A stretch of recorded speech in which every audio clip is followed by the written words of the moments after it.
What's going on, guys? Hope everyone had a great Saturday. I know I did, hanging out with you guys doing some sculpting. We're gonna keep moving on forward on this guy, girl, snake, vampire thing, whatever it is. We're gonna keep chugging away on it. So probably talk about some movies later. I watched two movies last night. One was called Under the Skin. One was called dude, I'm totally spacing on it. Oh, Don't Breathe. Um, Yo, good evening. Good evening. Even for you, it shouldn't be evening, Forge. How's it going, man? I mean, it's like 10 here. Worst case scenario, you're in a bit of an afternoon. How was your week, man?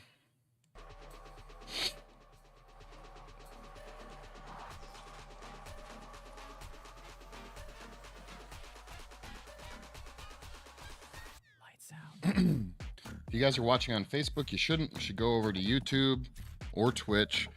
Facebook usually lets me get away with about 10 minutes of streaming once the music starts. I don't know. They don't like the music, and there's no way for me to fix that problem. But YouTube and Twitch we're good on. So, again, if you're watching on Facebook, creatively cursed. Creatively underscore cursed on Twitch and YouTube. You can find me there. So, go do it.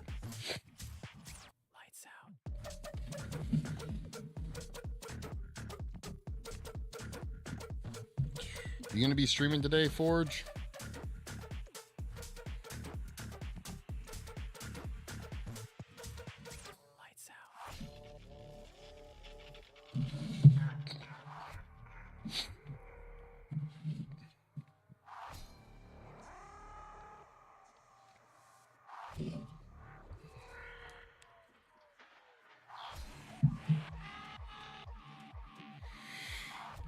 And I'm still doing mistake between evening and afternoon.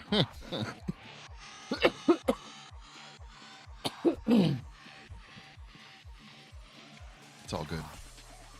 Good afternoon, mate. Yeah. Good afternoon to you, sir.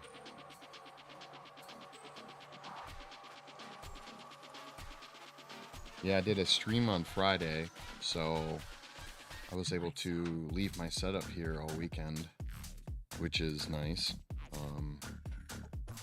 So I was able to just kind of come in and start streaming versus having to do the setup,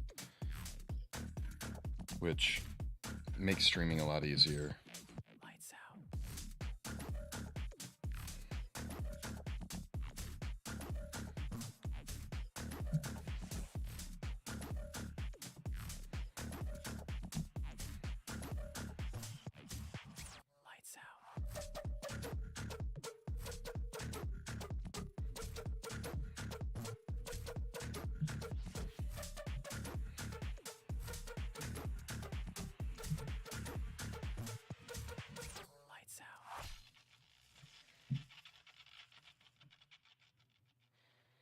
Practicing head sculpt.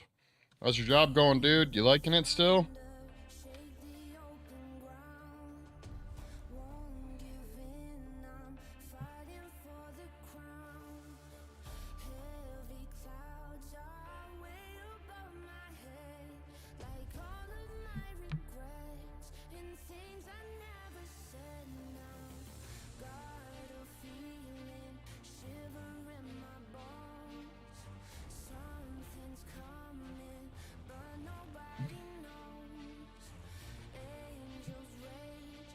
Still super cool job. Awesome.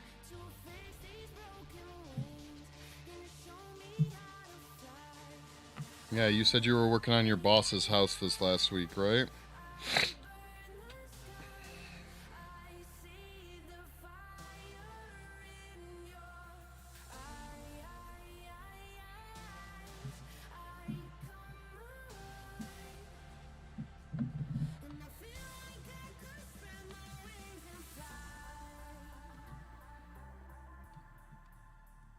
Yeah. Yeah. So next Sunday, I was talking about this yesterday. Next Sunday, we're going to be doing another life cast stream of someone else who really wants a life cast done. So during that stream, we're also going to do a life cast of Rocky's teeth, because we need to have dentures for this prosthetic. So we'll be molding her teeth, and then I'll have to sculpt some dentures.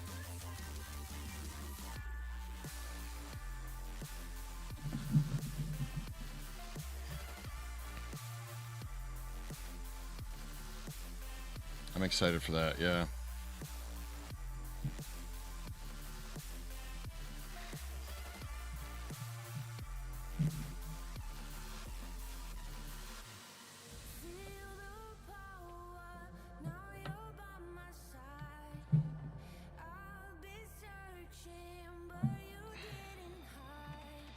Yeah, it's a messy process. I was talking about it yesterday, like, people start drooling, because you got to keep this thing in your mouth for a while. Two things usually, top and bottom. You can do them separately. I'm trying to think. Did we do them separately? Yeah, I think we always did them separately. We always casted them separately. Did we do it at the same time? I don't know. It's a little hard for me to remember if you do the top teeth and the bottom teeth at a small time. You ordered a small compressor? Fuck yeah. That's what's up. That means you're going to start your painting soon, huh? Or maybe at least practicing for your Vikings.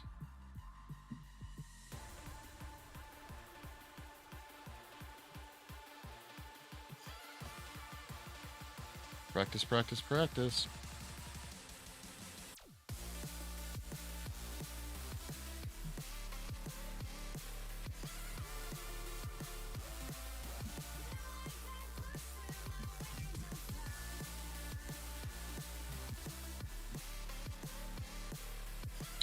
I have to find some good paint. Yeah. When it comes to model painting, I have no idea anything about model painting. Anytime I've ever painted stuff, I just use what I have around, make it work, you know?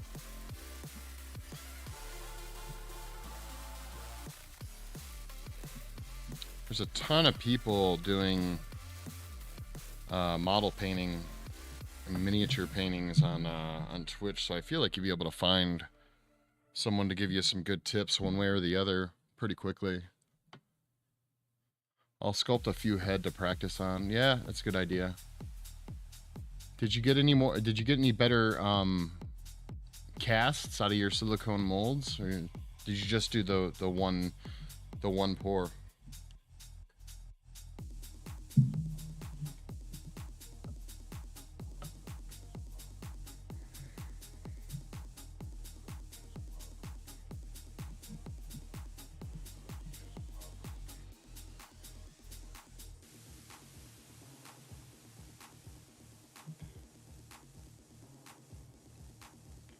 Yeah. Yeah, easy to do.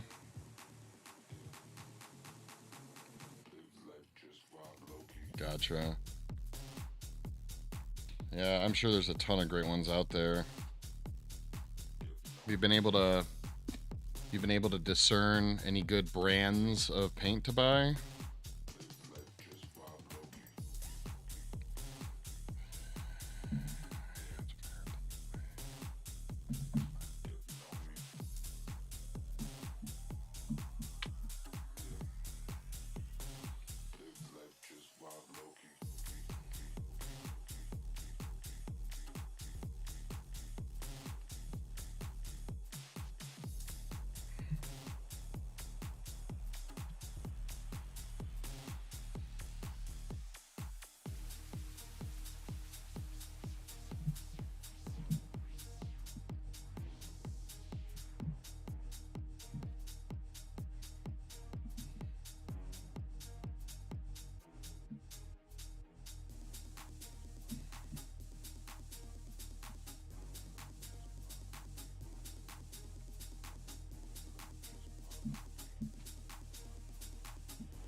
Citadel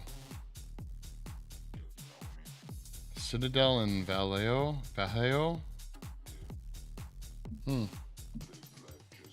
Are they expensive? I'd imagine they probably are.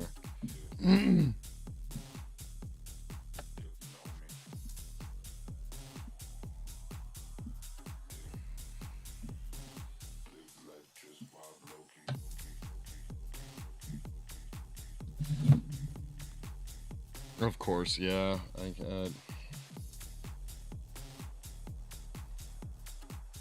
feel like I've heard of the Vallejo. I think that's how you pronounce it. I think I've heard of that.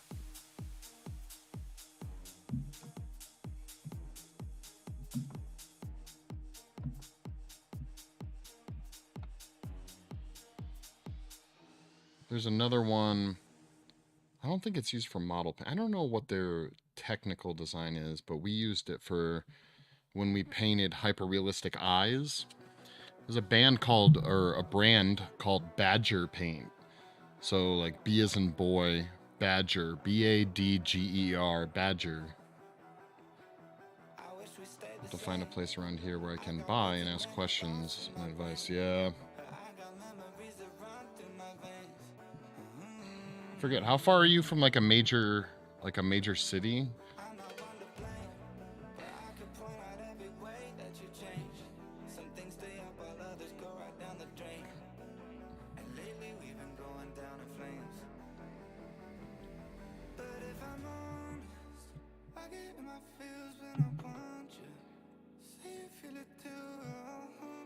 "30 minutes from Montreal." Yeah, you might have to end up checking out a place up there.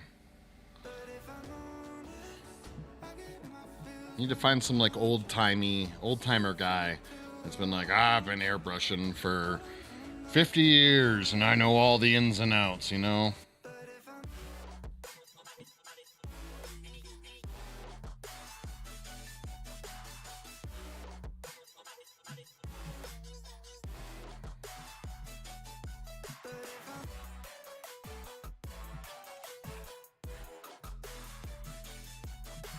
Sure, I'll find something. Yeah, especially in Montreal, like major city like that, you should be fine.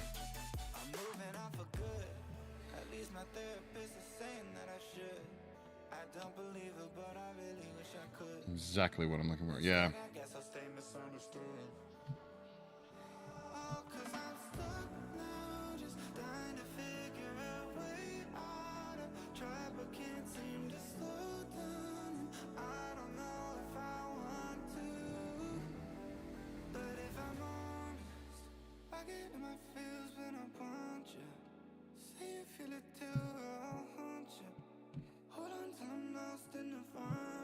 Yeah, you need to find one of those tiny little, almost like a hole in the wall kind of small shop, like a small little retail space. You know, privately owned, small business type. Because if you go to one of those big places, like, I don't know if you guys have them up there, but like Hobby Lobby and Michael's, you know, you're not gonna, no one's gonna be able to help you for the most part. You're gonna be a bunch of idiots.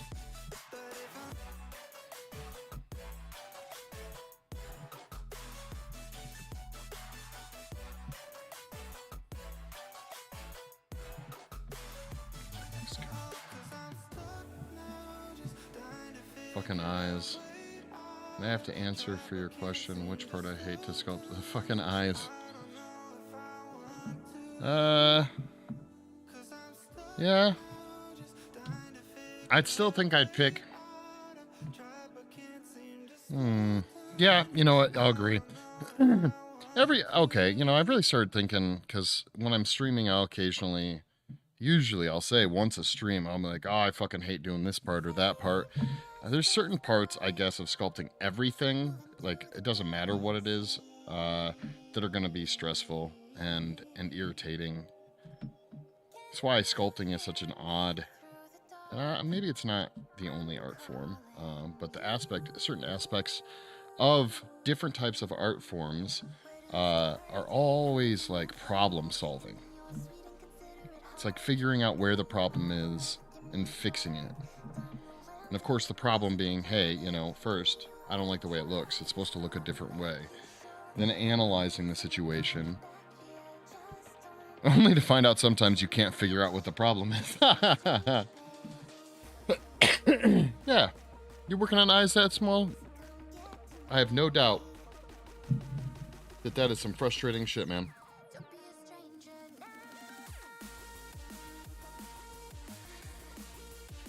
The smaller you go, the harder the work is, usually. God damn it, again, though.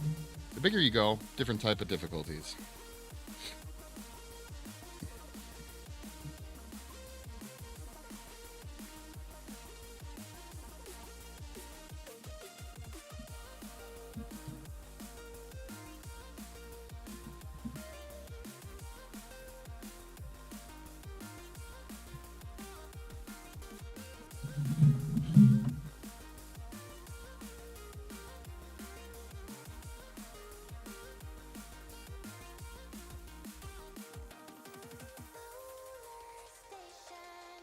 What up, camcorder? How's it going?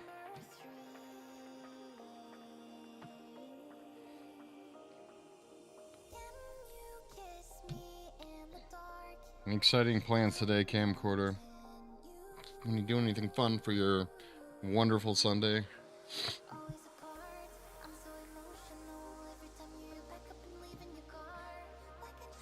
That's very true. You know, if you don't nail the eyes, you can definitely kind of mess up the whole design. You know why that is too, is because when people look at things like sculptures, especially if they're humanoid, they go straight for the eyes. Like, that's where we just naturally look. We go to look right at the eyes. Even if it's only there for a moment, it's the first place we look. So if you don't nail that, yeah, it's unfortunate. Let me put my love on the line. I'm having a hard time sculpting the expression. What kind of expression are you doing? Sad, happy, angry, confused?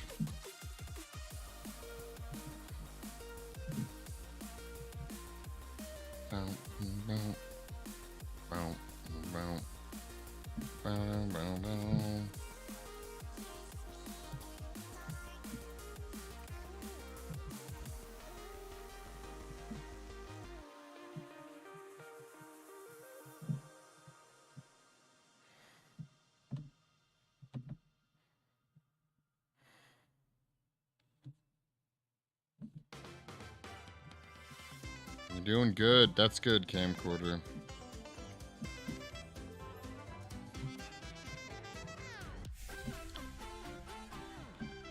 Down. Let me put my love on the line.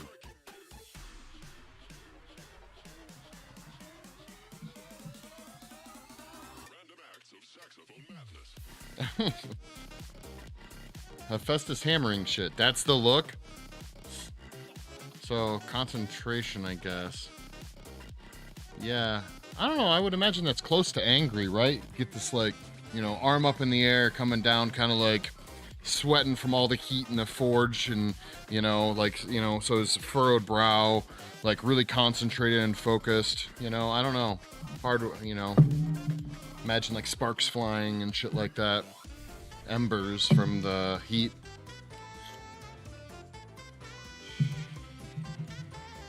Kind of, yes, but not angry.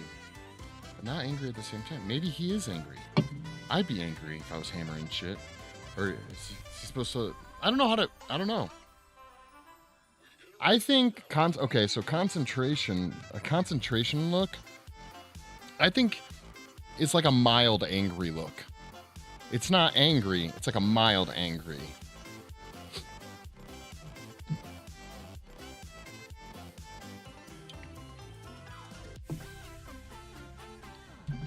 Certainly not happy looking when you're concentrated, you know?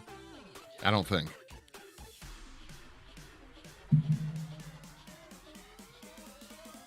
Hard to catch, it is, yeah.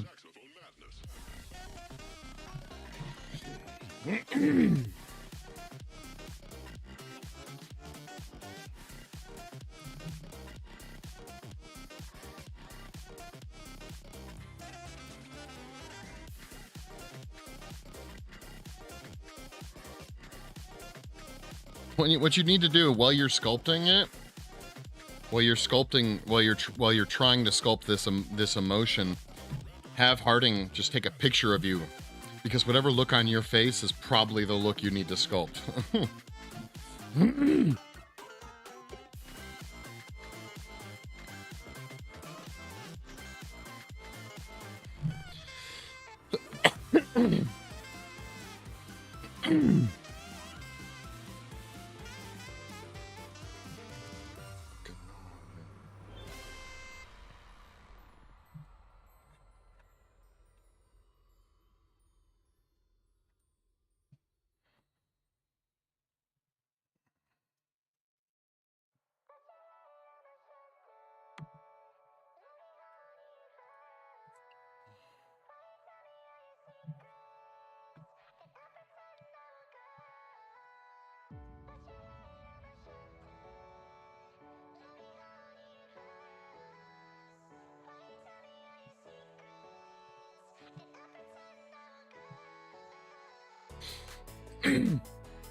So yeah, I don't know, Forge, if you're still there, but I watched this movie last night called Under the Skin.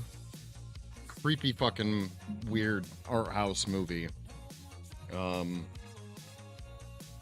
it's got. I know you're not a big movie guy, but if you get a chance, you have to check out this movie. It's got God, what is her fucking name? Natalie Portman. And it's an alien flick. Kind of. I don't know if I want to say that. It's creepy. You gotta check it out. Like, oh god, that sounds freaky. Yeah, and it's you watch the trailer, it's really weird. But it's just the name. Yeah, it's kind of flew under the radar considering it's got her in it. She's kind of a big name actress, but this was in, I want to say, 2013. And it's rather kind of got like an indie vibe to it. When you look up the director, the only other thing, if memory serves me correctly, that he really did is like music videos for Radiohead. But it's a little slow, but I don't know, it's fascinating. It's fascinating. I feel like I already kind of give away some shit by saying it's an alien movie, because you don't really know what's going on for the majority of the movie. But yeah, that was one of the flicks I watched last night, and I'm not the biggest fan of art house films. I don't know if you know what I mean, if anyone knows what I mean when I say that, but like kind of the artsy movies, oftentimes I find that the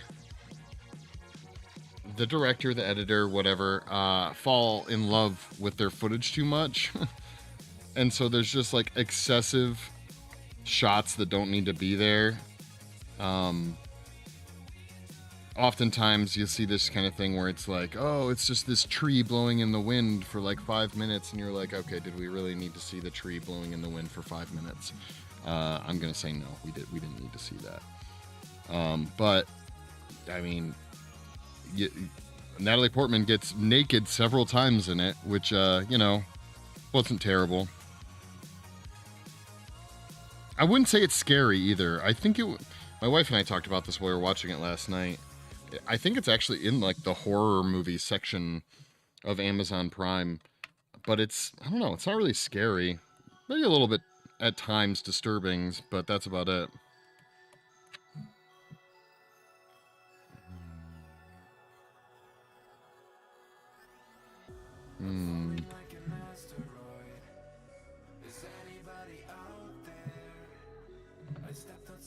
Interesting.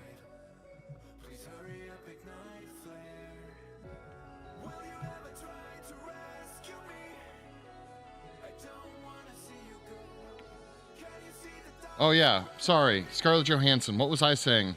Not Scarlett. Who? I was saying Natalie Portman. It's Scarlett Johansson. Yeah, brain fart. Yes.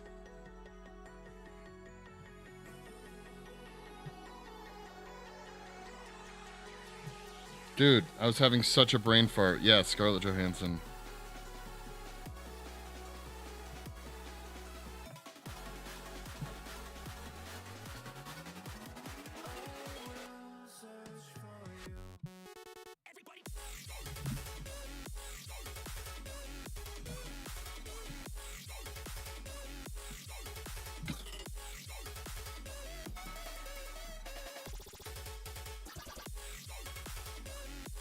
Yeah, it was recommended to me by, actually, it was recommended to me by Rocky,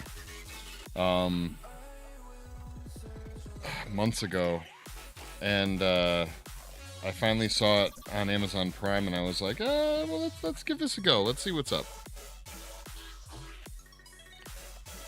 And it's a slow burn. I mean, it is, like, you gotta be pretty dedicated.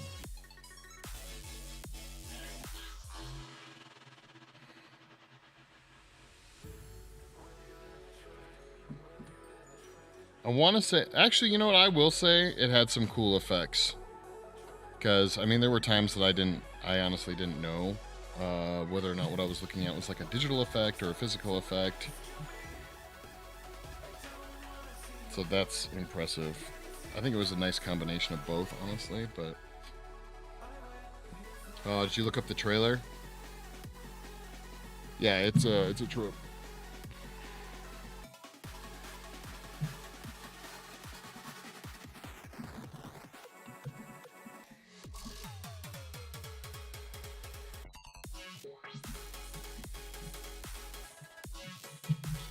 Yeah, another one we watched, which I enjoyed immensely. I didn't think I was gonna like. Actually, excuse me, I'd heard about this movie a long time ago when it first came out, but never watched it. It was called Don't Breathe. And now this one's definitely more your horror movie, but what's fascinating about it is, so movie geeks out there. Long story short, too late. There, back in the 80s, there was a movie called Manhunter, and Manhunter was an adaptation of the book Red Dragon, which was later made famous as part of the Silence of the Lambs trilogy. So in the trilogy, there was Red Dragon was the first book, Silence of the Lambs, and then Hannibal. But when the movies came out, the first movie that was ever based on Hannibal Lecter, who Anthony Hopkins later made famous, the first movie was actually called Manhunter. And so that was in like it was like early 80s, I want to say. And it was really good. But anyhow, one of the actors in that movie was really young, obviously, in the early 80s, and has gone on to play... I don't know if, for those of you who've seen the movie Avatar, the big, mean, bad general guy in Avatar, he was in Manhunter. And I grew up watching Manhunter. I really liked Manhunter. It was a good movie. And so I was like, holy shit, it doesn't look anything like this guy. I don't know. This was a weird nerd out moment for me. I didn't realize it was the same actor.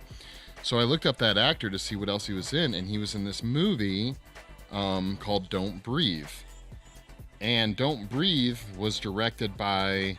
the same guy who did the remake of Evil Dead, which was like 2013, 2014, something like that. Anyhow, I really liked the remake of Evil Dead, so I was like, oh, maybe, Don't Breathe is really good. It's basically it's like a horror movie version. And I'm saying this very generally, but it's kind of like this vibe of a horror movie version of Daredevil. There's this blind guy, and a bunch of kids break into his house to steal... Well, a bunch. There's like 3 of them. 3 kids break into his house to steal his money, but he's like a sociopath. And he's also really good, apparently, at listening for where people are, and he's basically takes out the kids one by one. There's like a deeper story I won't go into, but it's pretty fucking disturbing. And actually was more enjoyable than I thought it was going to be. So there's another one you guys can add to your movie list, is check out Don't Breathe.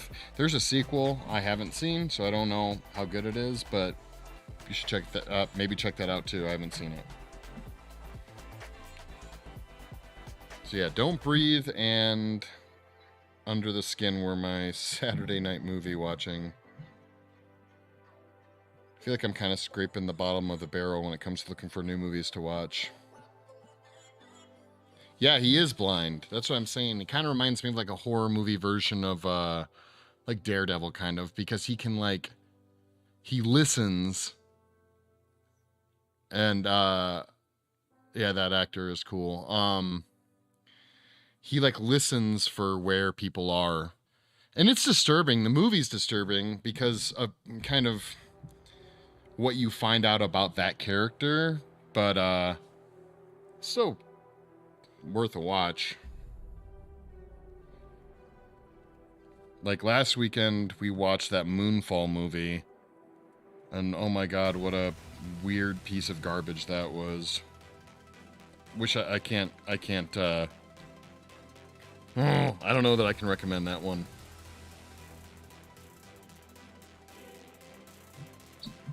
Yeah, that actor is cool, but if you go back, he's been in a lot of stuff. I think he was in, yeah, he was actually in Tombstone as well. The one with Val Kilmer, Kurt Russell, the old Western flick. It's not even that old. Again, I think that was like late 80s, early 90s.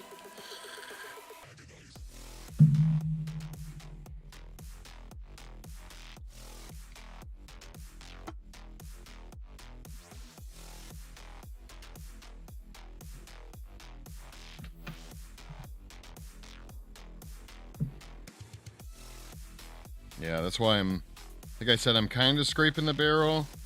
Not a ton of new stuff out that I really want to see.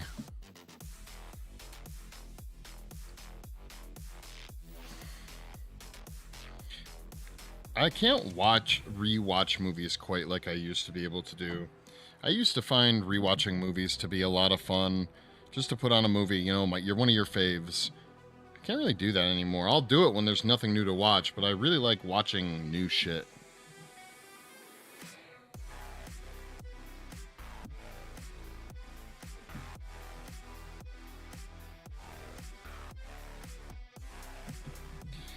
And maybe, you know, another factor is at least newer movies, there's not been a ton of them that are really worth watching over and over and over again. Maybe I'm just a boomer and it's more my problem than it is the movies. I don't know. But like, I remember when I was a kid too, so I'm sure that mattered. But what is going on? But like when Jurassic Park came out, damn, went and saw that fucking movie. I think my parents took me to see it something like 13 times in theaters. It's very. I can't even think of the last movie I've seen that I really liked that much, if there even is any.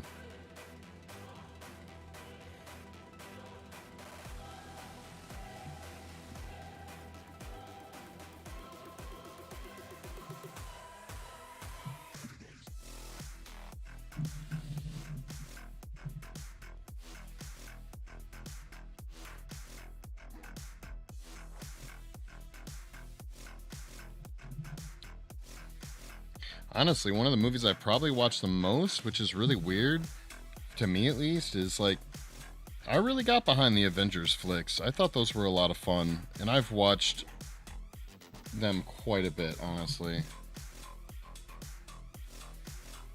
Just watched the trailer. Yeah. I'm assuming you mean to Don't Breathe. Yeah, there's a sequel too. I think it recently came out because it's still like $20 and you can only buy it. And when we looked at it last night, I was like, I'm not gonna buy this movie. I don't know that I would buy Don't Breathe, the first one, but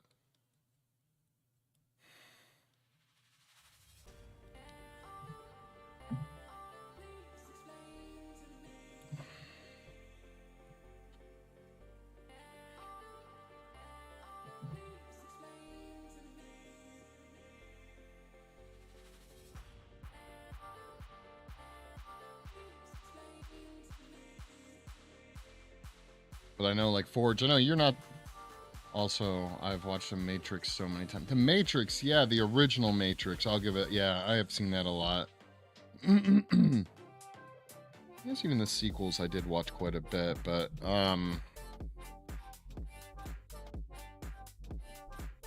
yeah, I mean, can't think. I know that I've watched Infinity War and Endgame quite a bit.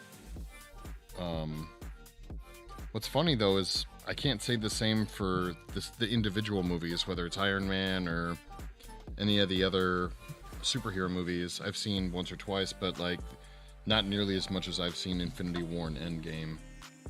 Something about them, just fun movies, you know.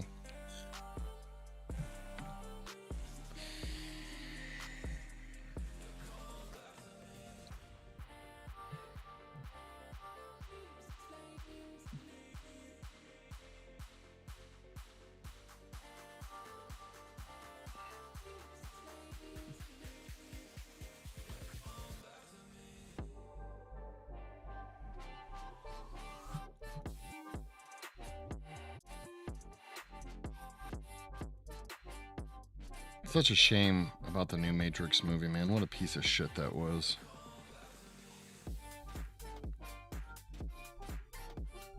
I really wanted to like it too.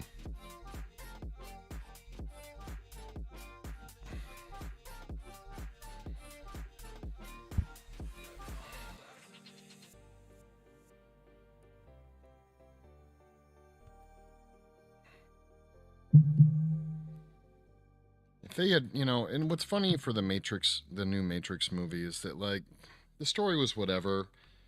I mean, I could have taken or leaving the story. What is going on? No, fuck off. So I could have taken or left the story. That's fine, whatever. But one of the easiest things that they could have done would have just been to make it stylized. They didn't make the new one stylized like the old ones were. It just had this very boring feel to it. I feel like, again, they didn't even try. So I'd say, honestly, like there were a lot of other people that had a ton of other problems with the movie, but my problems were just that the original Matrix films were stylized. Every shot was pretty, it was beautiful, it was interesting. Like you wanted to keep looking at it, But the new one, just fucking garbage. And that's kind of what I like. I don't know. There's a fine line. You take another look, kind of like I was talking earlier, at more of those art house films where every shot has to be this immaculate landscape or some really fascinating lighting, and it's just kind of visually masturbating your own movie. Kind of honestly a little bit like that movie I was just talking about, Under the Skin, where they were just infatuated with clever shots and intricate cinematography, which has its place, but it's a bit much sometimes. But then you have a movie like The Matrix, which had really interesting lighting, color saturation, the cinematography was cool, all that stuff was really awesome.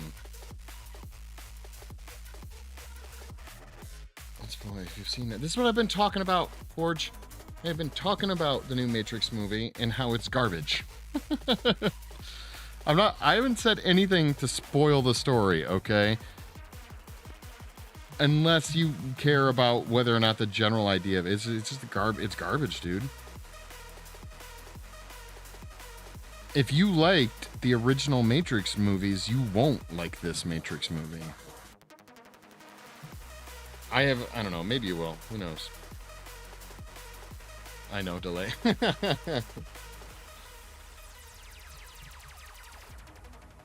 I don't know that I've heard one positive review of the movie.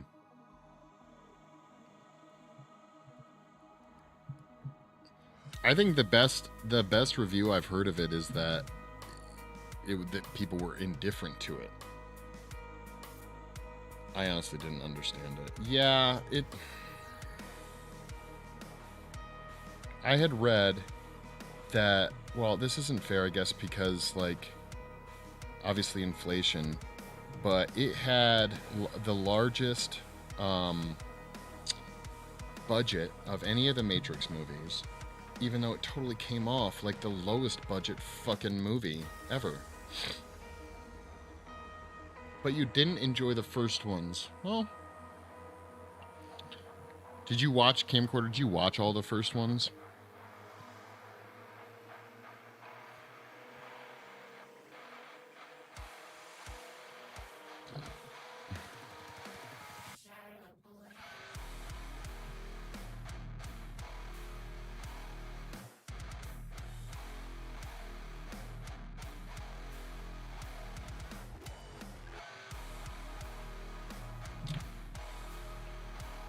I did.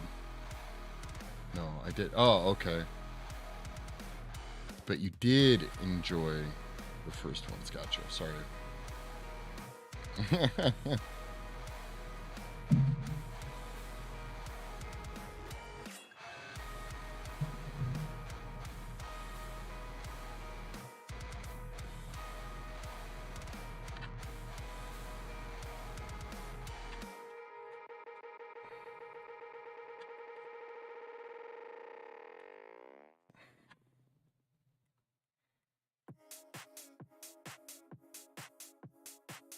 And even that, sometimes I wonder how much my enjoyment was just because I was a kid when I saw those, you know? Or I was pretty...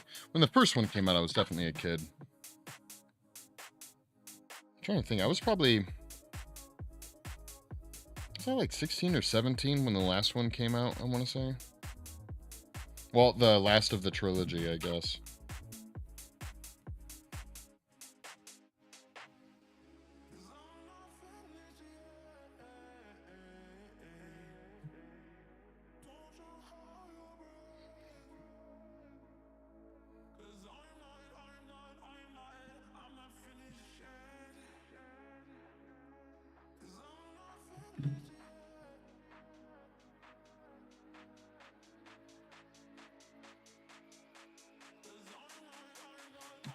Yeah, that is true. That is true. Even then, when it came out, payphones were pretty much non-existent. Now I could be wrong, but I'm fairly certain payphones now are completely fucking gone.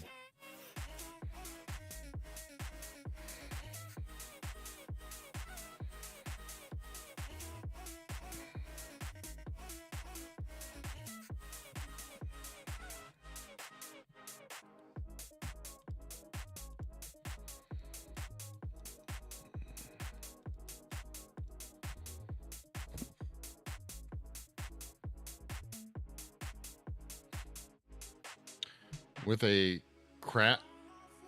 crabby model you found? Oh, post it in Discord if you haven't already. I have Discord open, so...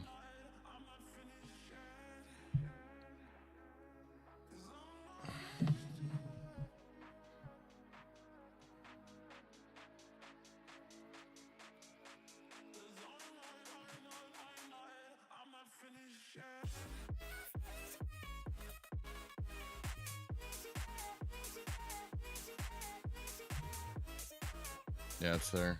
Oh, digital sculpting. Okay. That.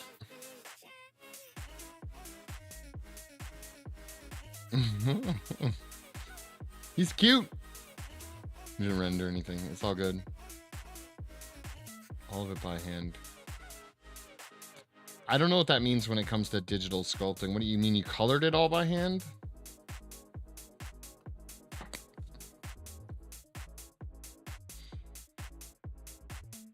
I don't. Is Krabby, like, is this a character? Because I'm not familiar with this character. If it is one, I like it. It's cartoony. I'm not opposed to this color. It's like a brown, right? Rusty brown. A legit source, right. Okay. Yeah, he's cutie as far as little cartoon crab goes. Oh, and then bacon into the sculpt. Okay. I dig it. Oh, okay. Is this a character that I should know? Is he from something?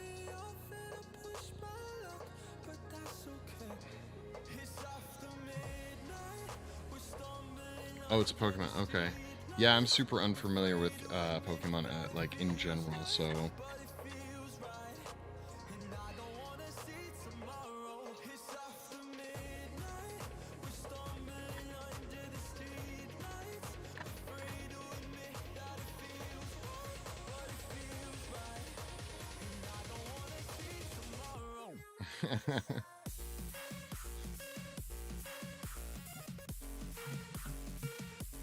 Yeah, I missed the Pokemon boat for sure.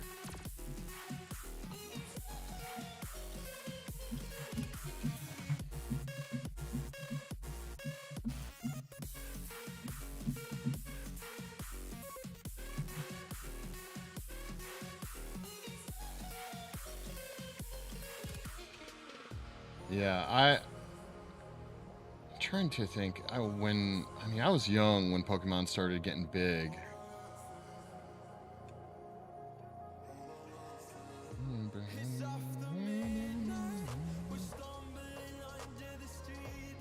I think he's an adorable Pokemon, though.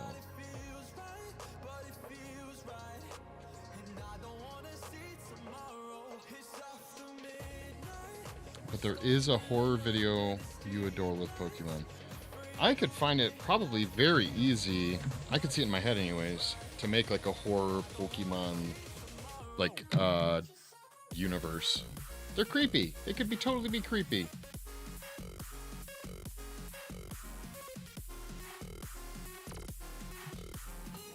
So I can see it.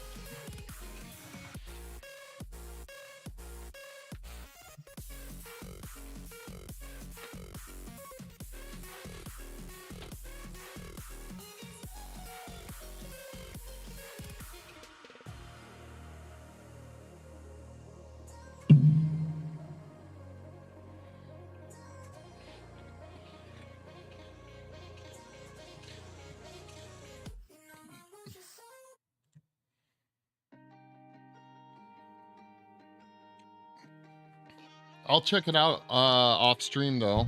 I will for sure. Looking at it right now. Gotta catch them all. Horror warning. All hand drawn and hand animated. Okay. How disarming. It looks all fun and happy fun times. And then I'm gonna watch it and it's gonna be disturbing, isn't it? They are so popular. And their popularity, from what I can tell, very much ebbs and flows. They fucking came, at least in the States, I feel, came stupid popular in what, the mid-early 90s? Kind of went away a little bit and then came back. And now they're fucking huge again.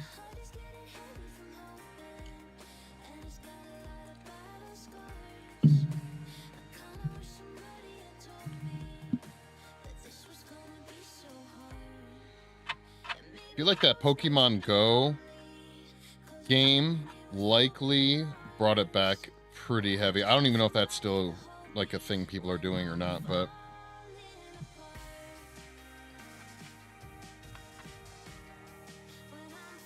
kind of how like Stranger Things made D&D super popular again.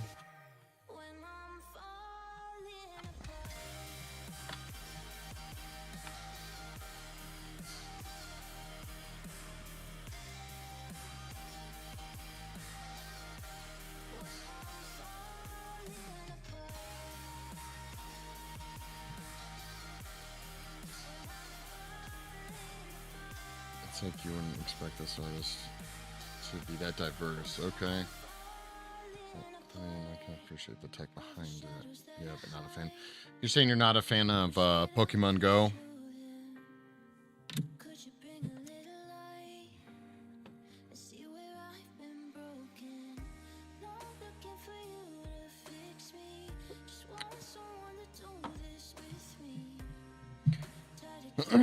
Yeah.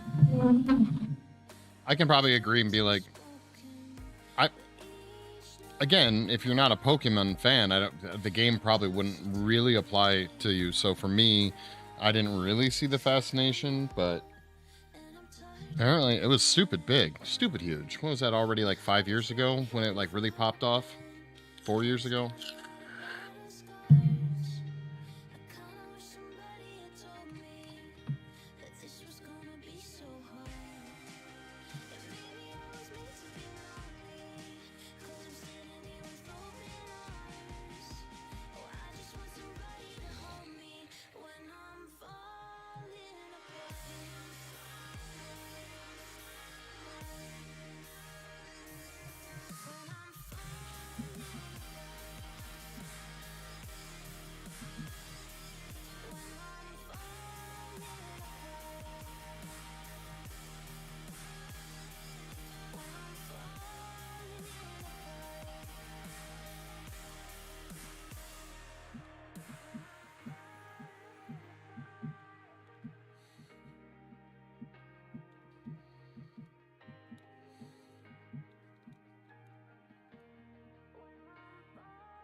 I didn't even, I mean, hey, I literally didn't even know that there was a Minecraft Pokemon, what, crossover? I'm guessing. He says for 2 seasons. I don't know shit about Minecraft either. Skin maps are supposed to be easily read on OH. What up, Milo? How's it going?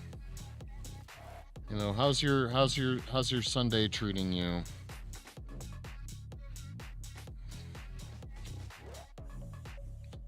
Yeah, I miss the Minecraft thing too. Although, if you ask Harding, apparently me playing the forest is just Minecraft with shaders. I don't know.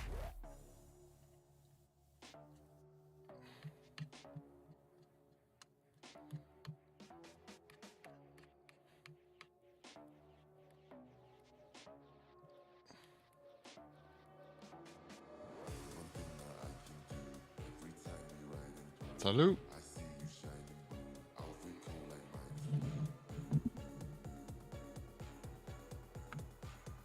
Got our Canadians up in this stream, yo.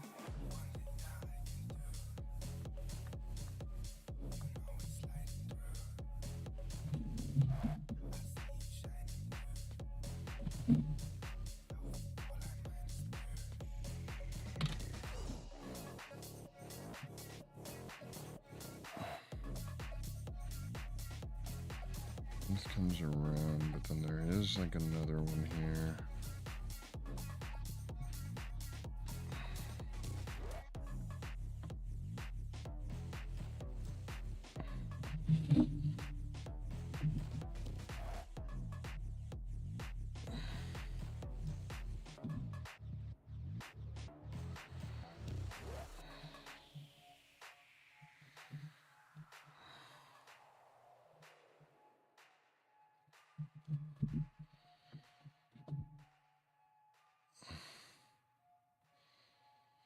It's fine. Probably last big week, and then everything will be back to normal.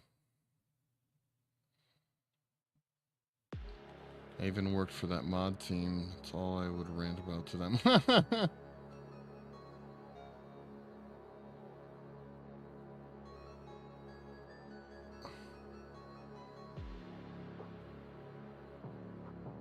PF models. Damn.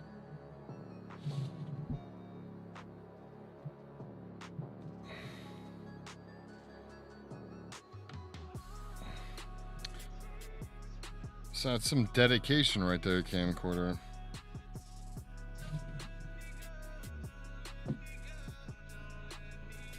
Some true love.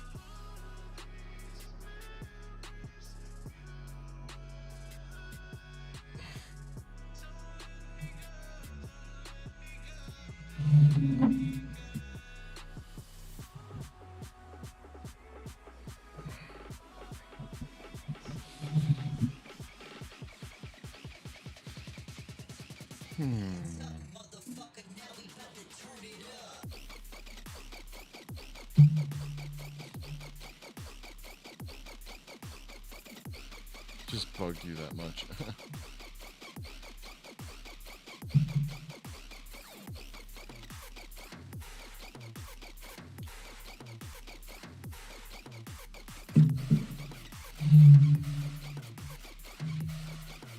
Lots of work. Just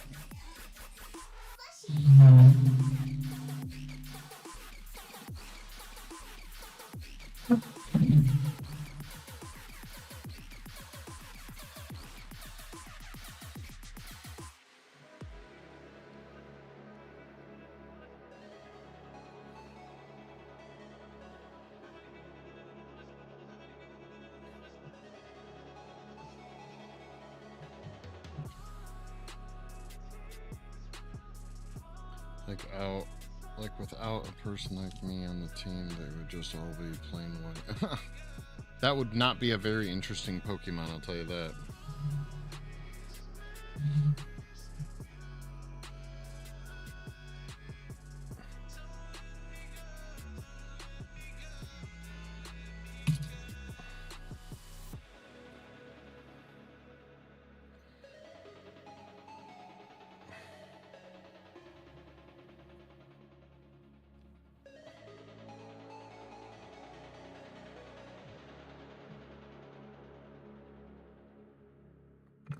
I stretched my soul with a monkey paw.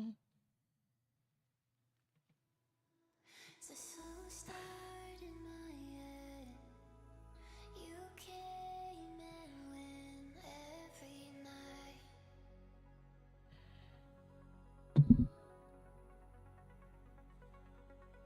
If I see you again, are you my friend or my life?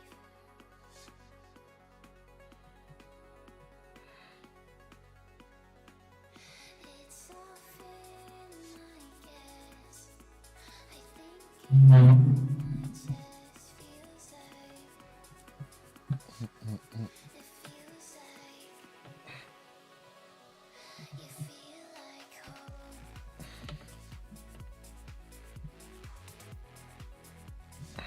You feel like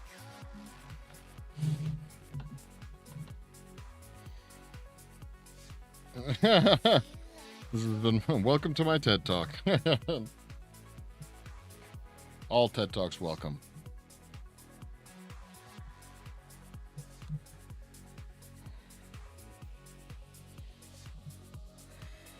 It's a slow start in my head. You came and went every night.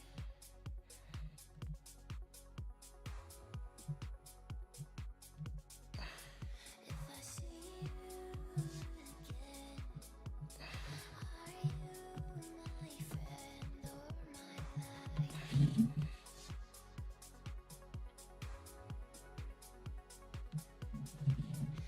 It's often, I guess. I think you and my chest feels like it feels like you feel like home. You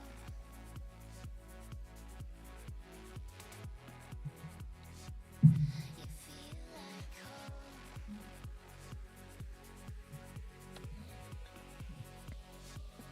You feel like home. Cigarette break. Enjoy it. You feel like home.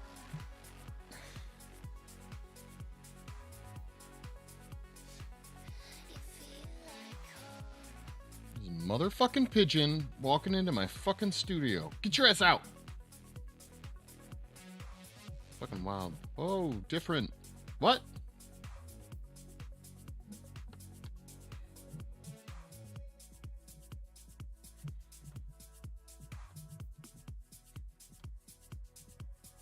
My staff has taken to feeding fucking pigeons on their breaks. So as you can imagine, we have some brave fucking pigeons around here now. Like, here's the thing. I don't really give a shit about pigeons, but they don't need to be walking into my fucking studio, strutting their shit like they're not just birds. I don't know. You're talking to Forge. Oh, okay.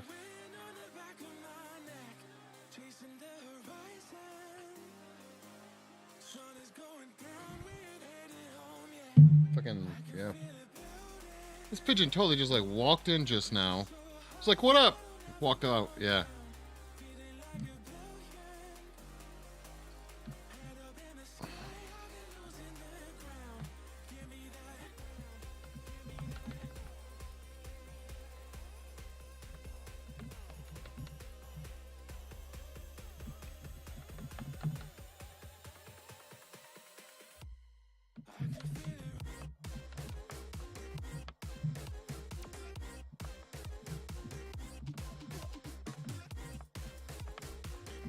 I don't mind it. they want to like hover around out in the parking lot, that's fine, but they need to stay the fuck out there.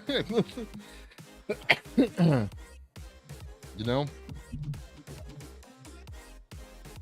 Cockatoo, yeah, that's true. Oh no, Russian pigeons?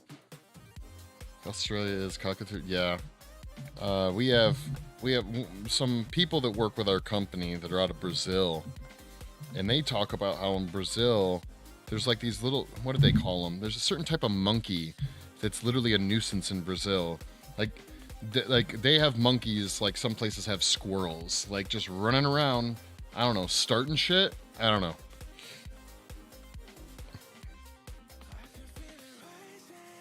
I'll tell you this: if I lived there, them monkeys would be so screwed because I'd be capturing them because I think monkeys are fucking adorable.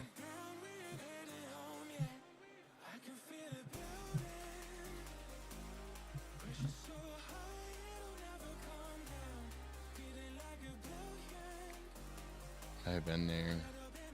I've been in the jungles. Camcorder, you been in Brazil? What you doing down in Brazil, bro?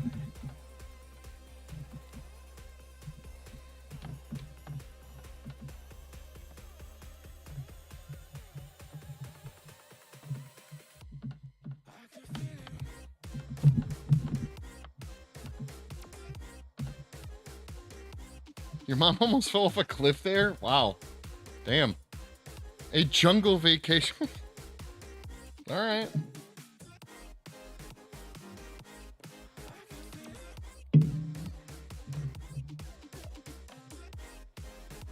I think you and I have very different definitions of vacations, man.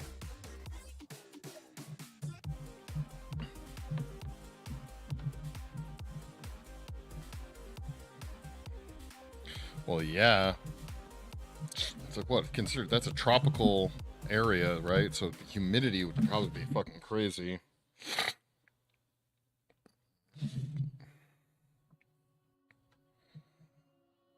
And that's the rainforest, I'm pretty sure, yeah?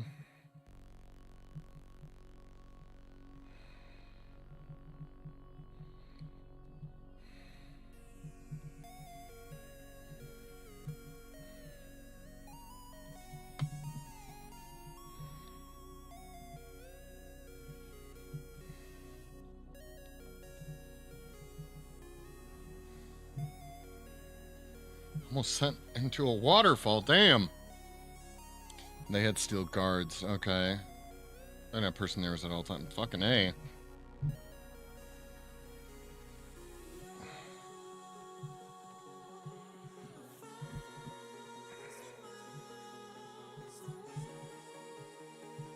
Yeah, it sounds like, yeah, your mom was pretty lucky.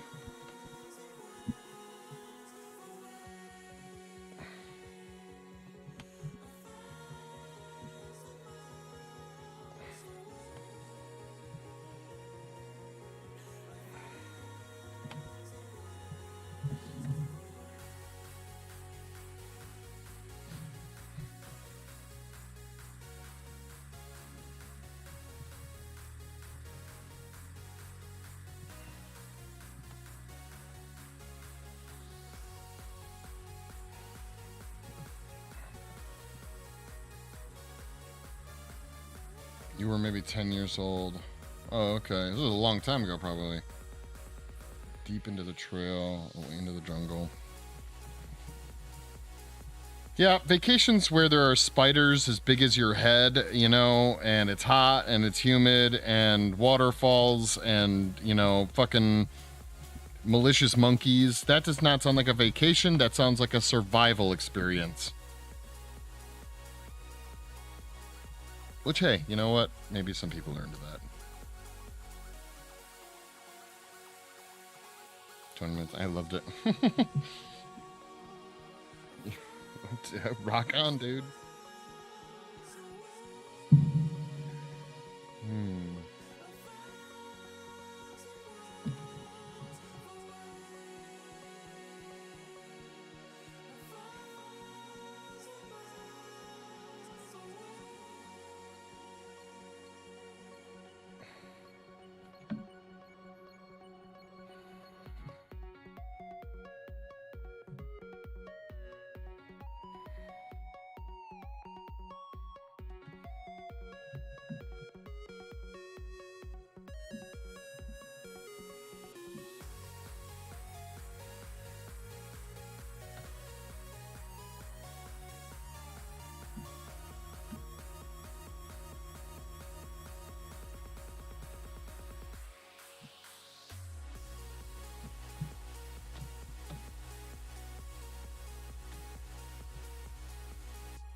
What's that? I can't do a serious prevention aid.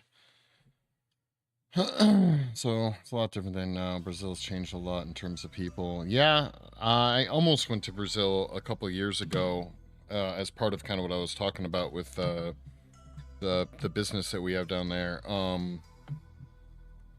Yeah, but we ended up not. It was right before COVID hit, so and that kind of, from what I understand, really messed some stuff up in Brazil too. So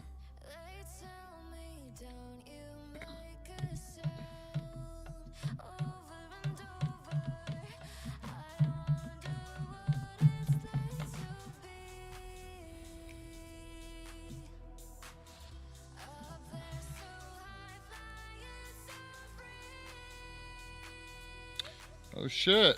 Cody Cat 957. Thank you so much for the follow, dude. Cody, how's your fucking weekend going, man? Just chilling, having fun? What's up, bro? Thank you so much for the follow. I really appreciate it.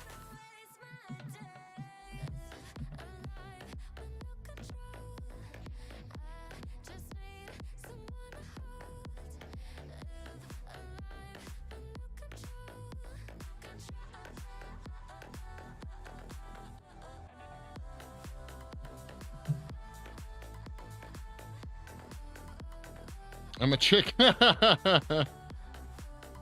the alert went off. Pretty sure. Oh, never mind. Cody, sorry about that. Oh, love the sculpture. Thank you. We're basing it off of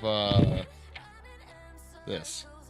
It won't the best reference pictures I could get, unfortunately. It's a transition scene in Dusk Till Dawn, so it's really short.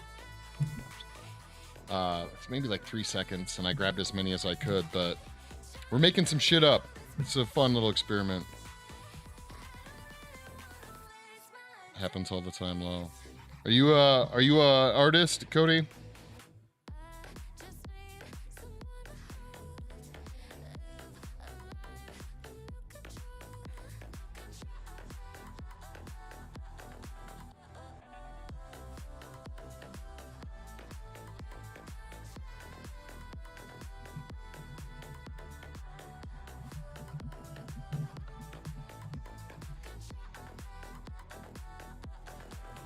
Yeah. This if you go check out my YouTube, we did the whole version of this life cast. It's a fiberglass life cast under here. It's a crafter. Went to art school, but never really felt like an artist. Oh, it's more of a mindset, you know. You just got to think it, and you are, you know. Crafter. That's cool. Yeah, this is gonna be wearable. We're making an appliance, so the face is just there for reference. Right now, we're really focusing on is this cowl. It's all going to be made out of silicone. We did on my YouTube channel, we have a bunch of videos up of my past streams where we actually live casted Rocky, made life cast corrections, then made this fiberglass thing. We're actually doing another life cast stream next Sunday. So we're going to be going over how to do it again for people who missed that first stream.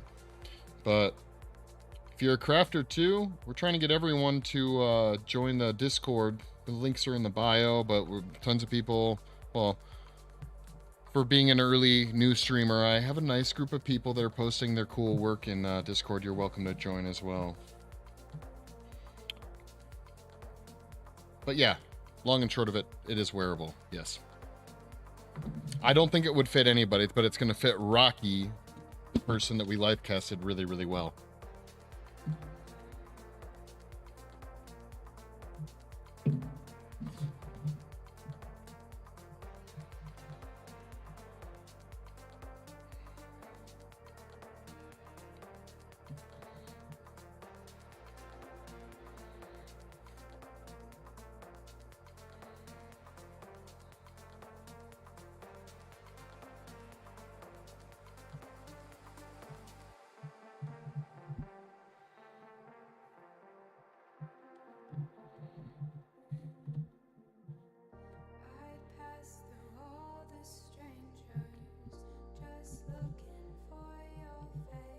Yeah, for sure. You new to Twitch, or you've been watching Twitch artists for a while?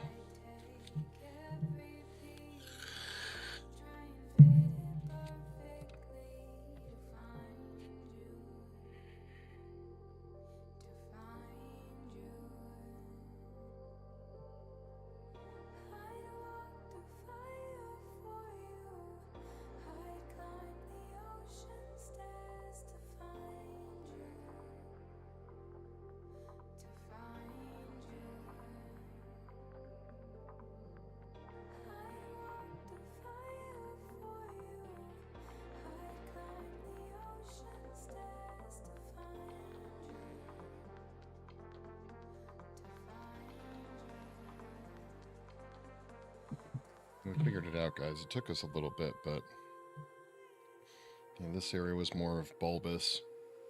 And there's like this really strange other lump here. This other lumpy muscle.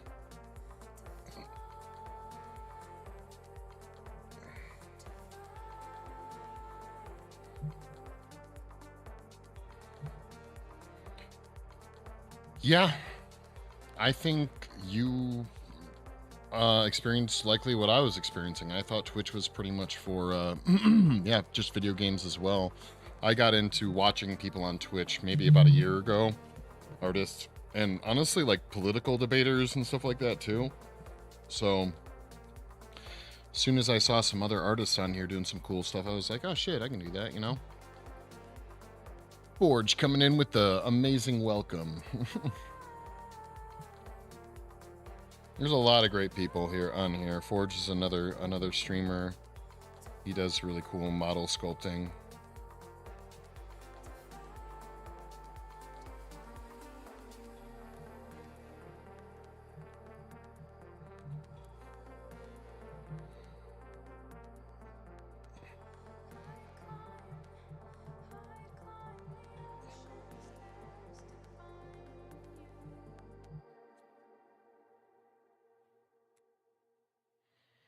No escaping anarchy.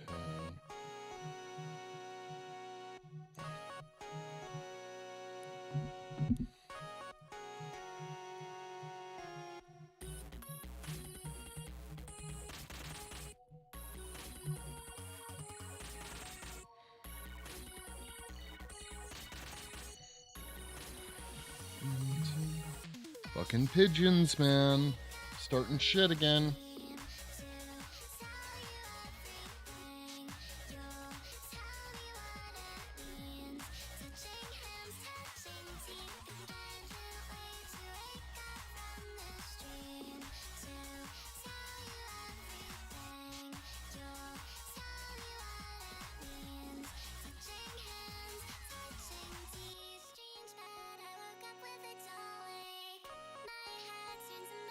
Chaos create a government. What? Ghost pigeon? No, no, there were no ghost pigeons. These are real live pigeons. Were you not here for the pigeon conversation, Forge? I have employees that feed pigeons on their breaks, and now the pigeons just fucking, they hang out, and they think you can just walk into my studio whenever they want. Yeah, dude, seriously, I get attacked by wasps, ghosts, pigeons. Fucking Las Vegas, baby. Who knows what's coming next?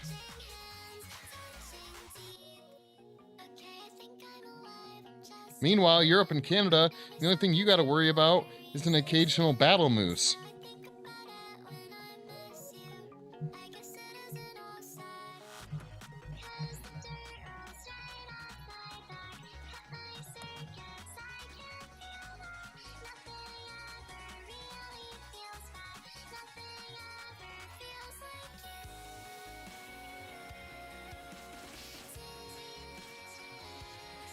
No.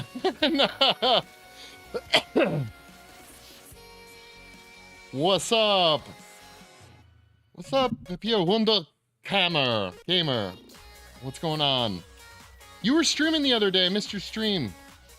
I'm sorry. I saw. I think I saw that you were streaming. Got a notification, and then I fucking got distracted, probably by ghost pigeons. Right now, I'm leaning into fiber arts. Made a pocket/purse thing with some machine quilted fiber arts, huh?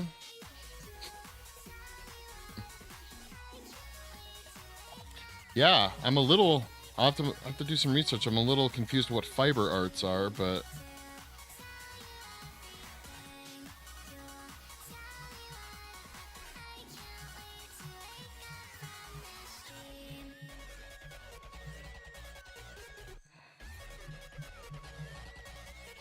chaos create a government.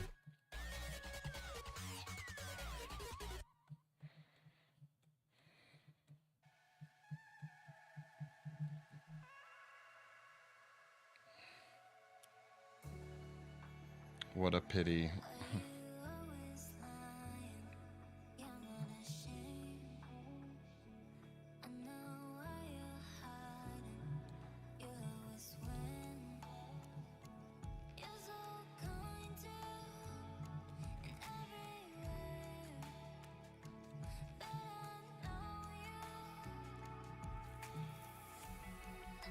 There's a short stream, don't worry. Basically throwing fabric and thread together in a way that makes my brain go wee. Hell yeah. What's up? Anything that makes your brain go wee.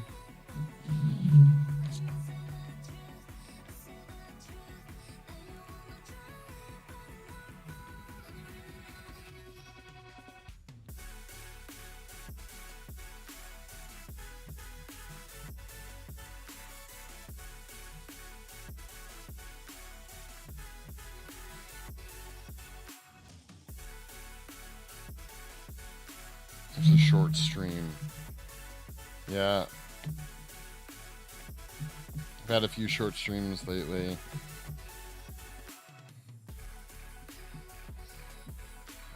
I know the feeling. Although I guess I don't know what you mean by short stream either. I try and usually go for at least 4 hours, but my last streams were like 3.5, I think. 3 or 3.5.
I'm surprised using a normal cast for a base of a build did this too and felt quite inventive. See, it's a thing. Yeah. Well, we need it to fit Rocky, so that's why we're sculpting it on this.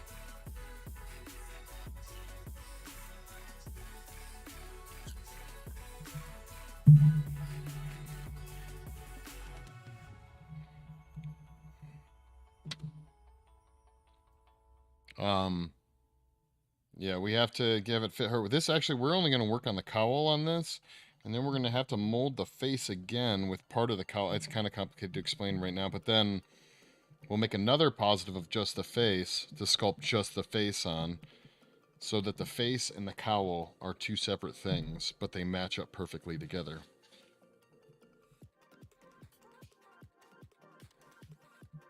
We'll do it, guys. We'll do it.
to shame.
Did a plaster cast on my head and made portraits of other characters by adding features.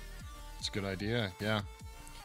Normally you can do plaster. I wanted to do fiberglass so that my cast wasn't, the cast wasn't so heavy while I was moving it around. But yeah, plaster's usually like ultracal is really common for making positives.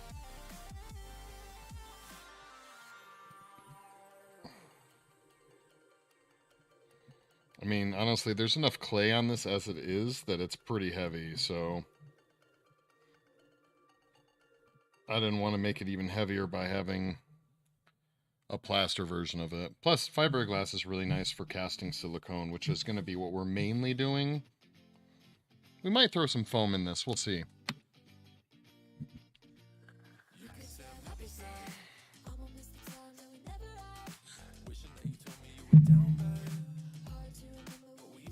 Now I have busts of David Bowie, Vivienne Westwood, and Nina. I know who David Bowie is, but Vivienne Westwood and Nina Simone? I do not know who that is. Oh, based on your face, fuck yeah.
Killing yourself to live.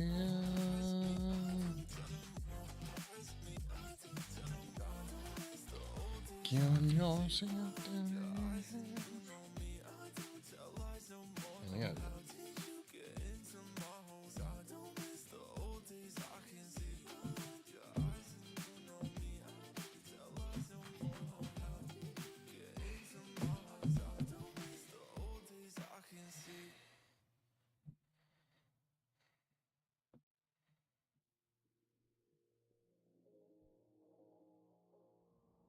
Yeah, it is. I don't know if you did I hold it up earlier?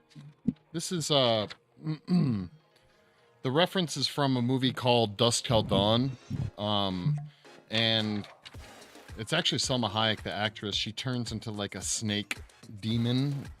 This shot is a transformation scene. So when I grabbed the stills from this movie, this appliance is used for probably not even 2 seconds, like a second and a half.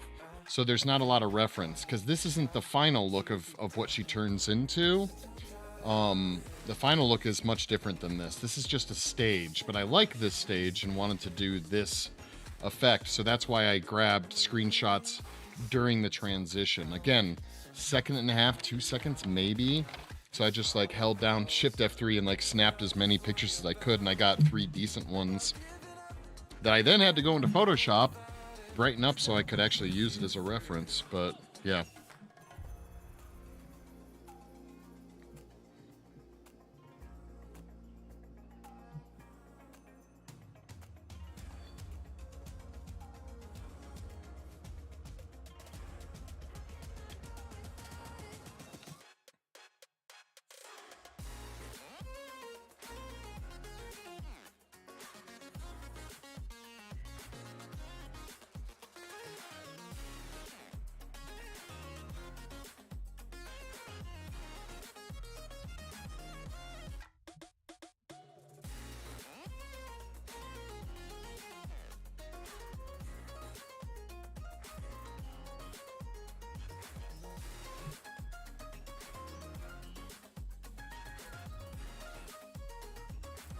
Gotta love practical, exactly. Yeah, all that work.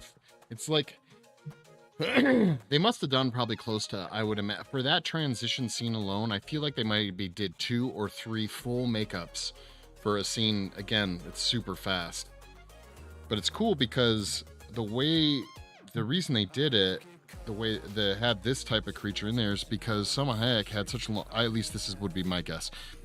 Selma Hayek has such long hair that they were able to use this design to help transition her long hair to being part of the snake head. So she it's really cool because she puts her hair back during the transition. She like has her hands and she grabs her hair and pulls it back. And during the transition, right after she does that, her hair kind of becomes this cobra cowl shape for half a heartbeat before it transitions into a much tighter appliance. And so this from what I can tell, oh no, it was Selma. Yeah, Selma Hayek. Yeah, not Thelma. Yes, not Thelma, Selma. Yeah.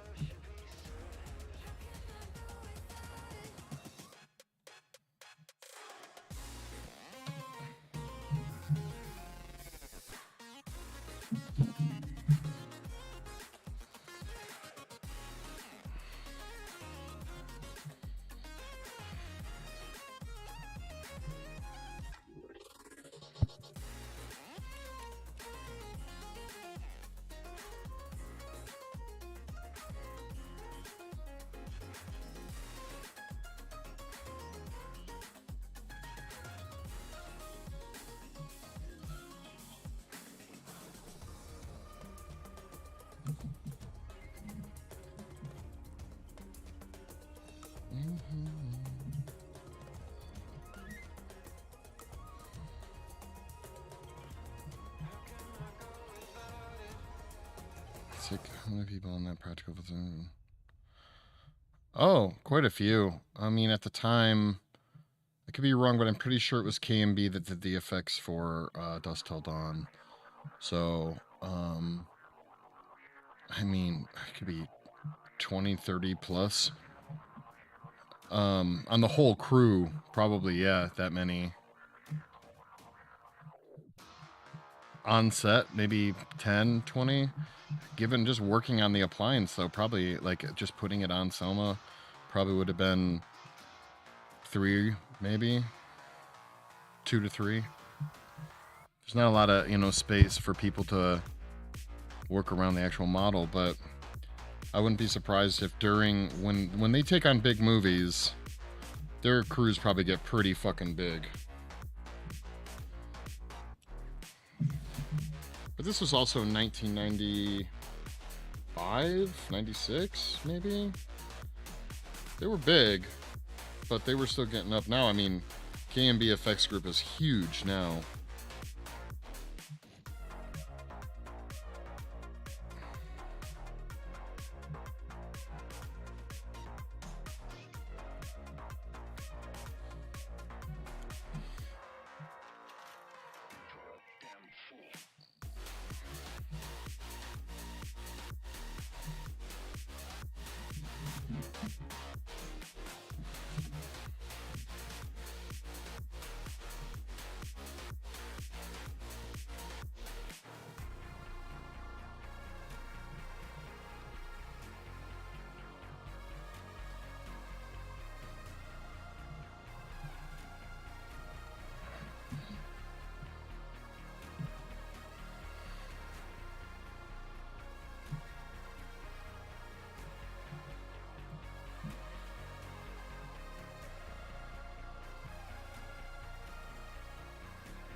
trying to hollow this out right now, guys.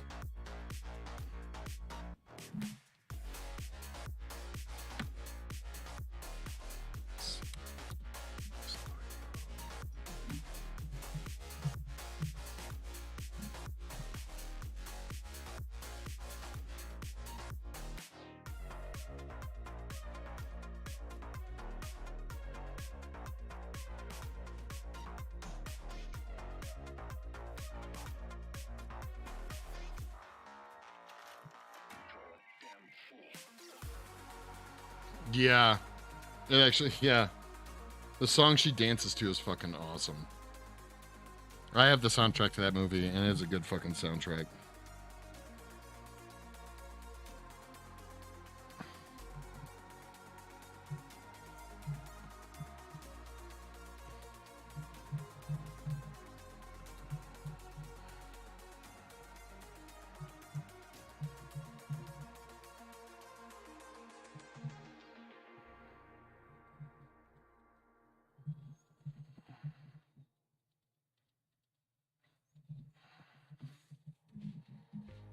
Lying in the darkness, wondering if you're heartless.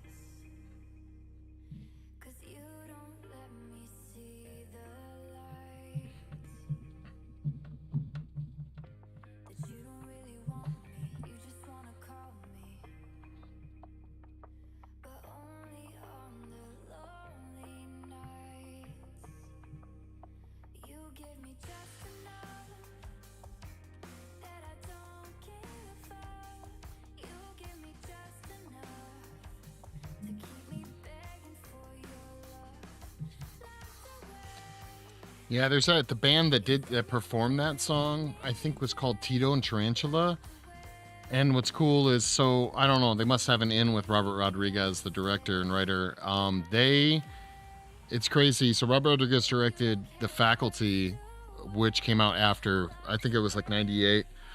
There's a scene where God, what's her name? What's his name? Frodo from Lord of the Rings. He's in The Faculty with Josh Hartnett. Anyhow, Frodo is getting beaten up in the bathroom of in the movie The Faculty, and he gets pushed into a stall, and on the stall, written in Sharpie, is Tito and Tarantula, like graffiti about the band.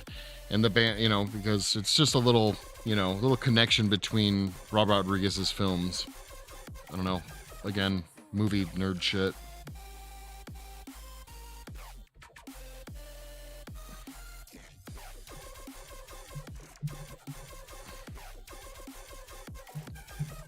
Yeah, I'm really spacing on fucking Frodo's name. What the fuck is his name? You make it seem like I'm still, Easter egg, yeah. but baby, just admit it, you were fucking missing. 'Cause you like the hold you have on me. So you give me just enough that I don't give up. You give me just enough to keep me begging for your love. Locked away. Okay, we probably hollowed this out good enough. Yes. Or damn close. And you don't care, it hurts to wait. Locked away. Locked away. Locked away.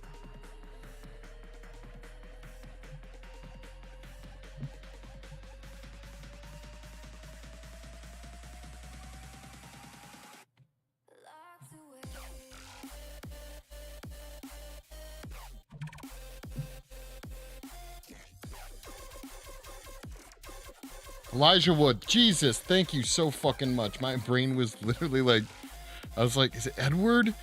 It's not Edward. What the fuck is it? Yes, Elijah Wood, thank you. Jesus. I think I was literally gonna melt, dude. I was getting my brain, like my face was gonna start melting off. I was really burning, trying to figure out what the fuck his name was.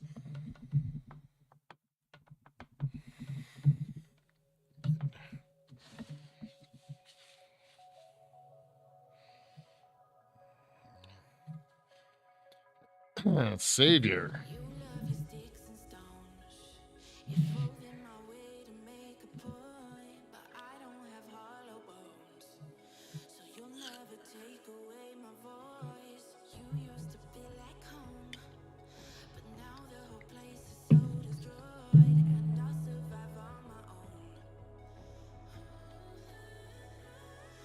I'm stronger than when I started, even through all the times I hit the ground. I'm stronger than what you wanted, even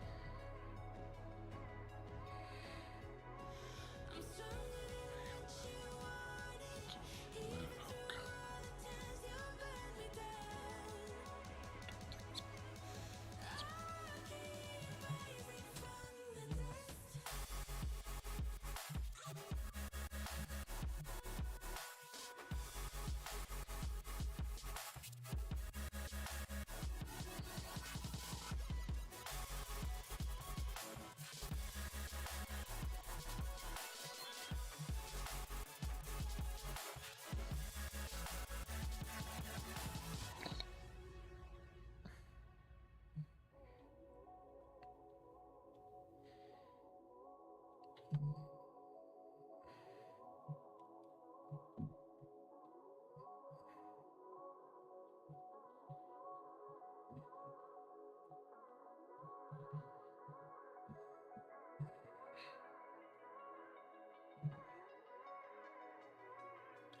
You used to always say words that were laced with poison love, and you thought I'd always stay. Guess it turns out push came to shove, we'll never be the same. You take the dig, I take the jump, I finally found my way. I'm stronger than when I started, even through all the times I hit the ground. You guys can't see what the fuck I'm doing. I'm stronger than what you wanted, even through all the times you burned me down. I'll keep rising from the dust.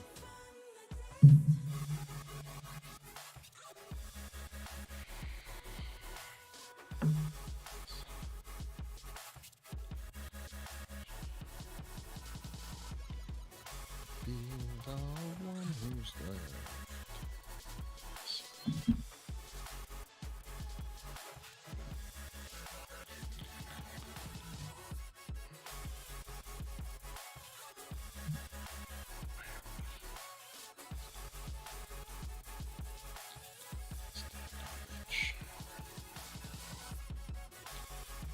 My way.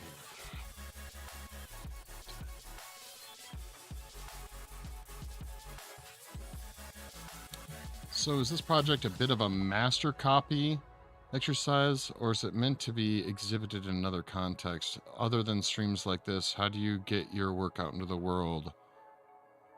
It feels like a couple questions there. So is this project a bit of a master copy exercise, or is it meant to be exhibited in another context?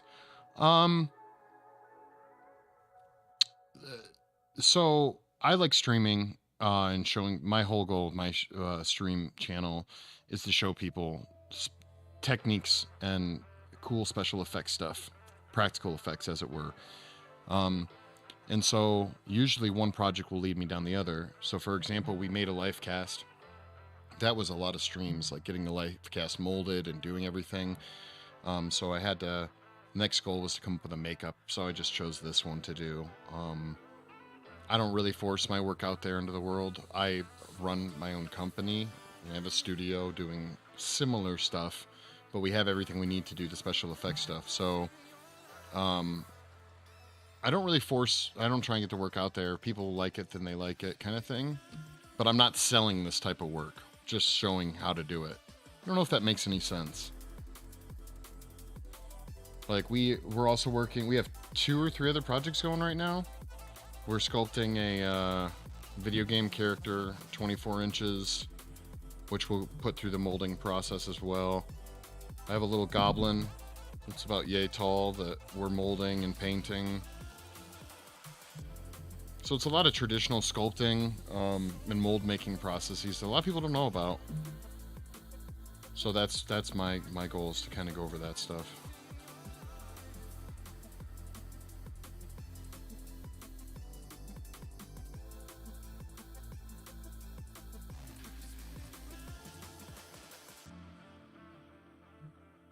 Don't you back the fuck up.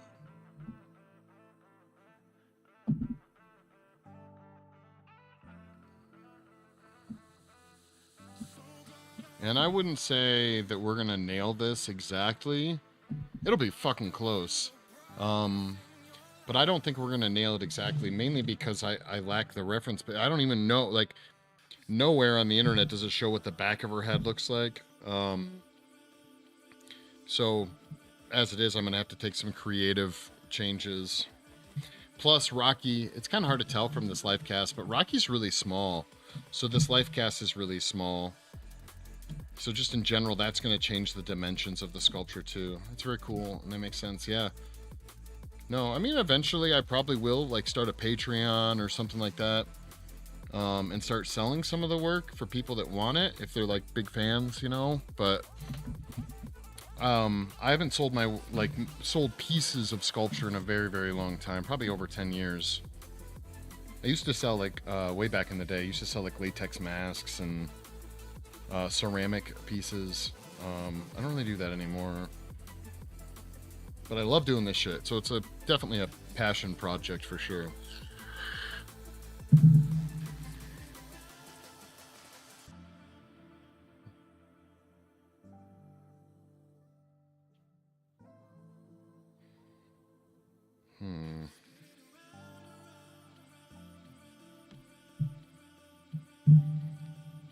Just saw something I don't like, guys.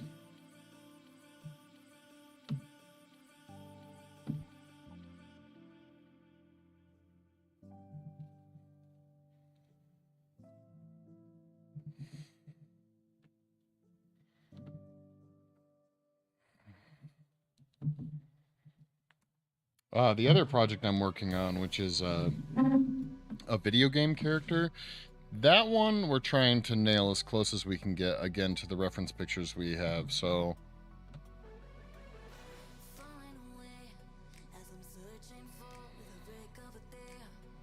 oh dude, the Weta Workshop stuff, yeah, I don't think that's mean to say at all. I agree though.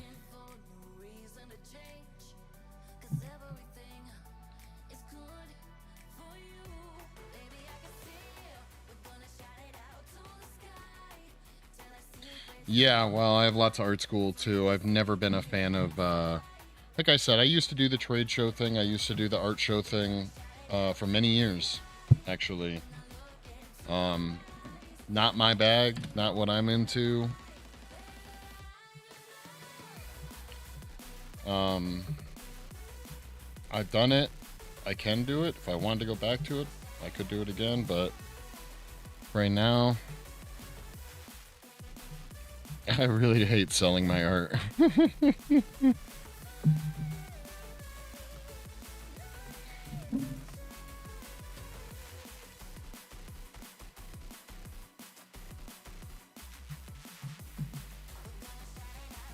And yeah, I definitely don't do classical fine art either.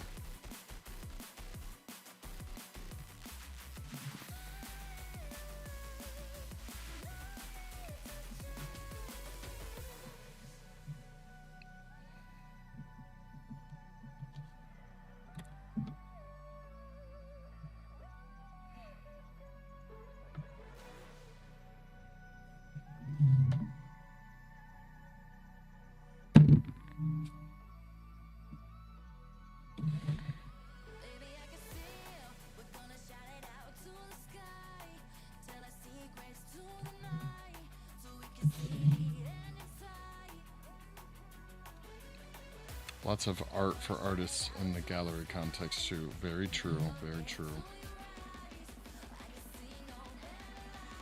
Don't get me wrong too. I mean, I like fine art. Actually, a good friend of mine who streams on here too, he does a lot of his big thing is surrealist painting, oil painting. I like his work, but I've never been a like I respect the talent, I guess, but never. I don't think I'd ever buy like maybe photography. I would probably buy certain types of photography, but I don't think I would ever buy any technical fine art. I'm not, not my thing. I haven't really heard it put that way though. You know, art for artists. I know what you mean though.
Script aside, the proof is in the juice.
I think I really enjoy working on things that don't have a ton of reference out there either. Because, one, it gives you a little bit more freedom. Two, you have to problem solve a lot more. You're like, okay, well, if all we can see, you know, really from this image, all we can see is about to here. So, like, we have no idea how this masses end up resolving themselves past a certain point.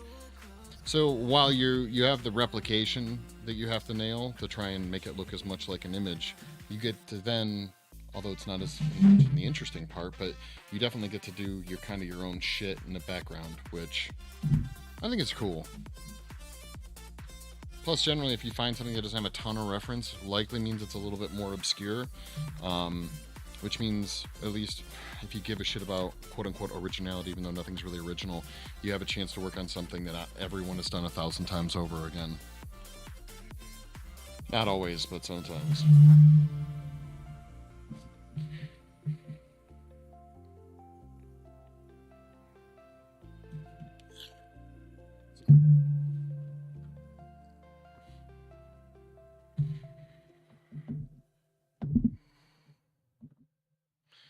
Like even the Armsy I'm working on is a great example of that too, because there's tons of reference pictures, but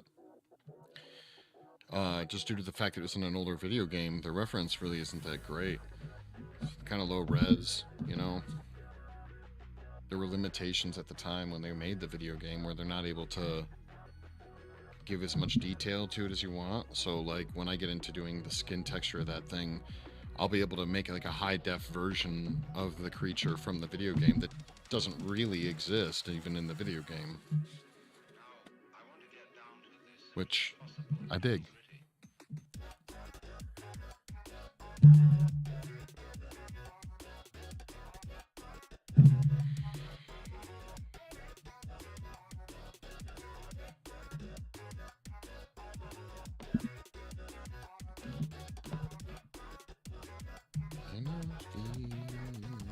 So much depends on the weather. So is it raining in your bedroom and I feel that these are the eyes of disarray.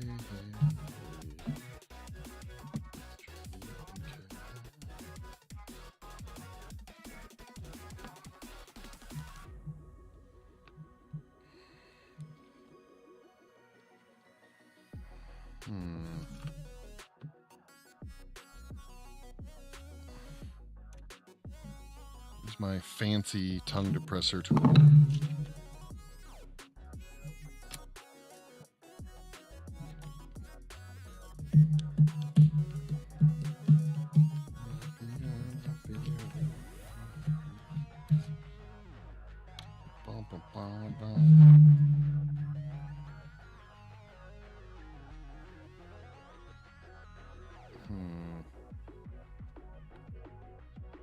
Got time to wait for tomorrow. I'm gonna have to narrow this out a little bit.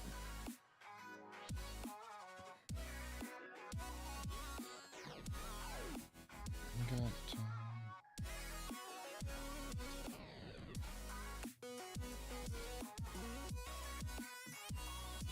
To find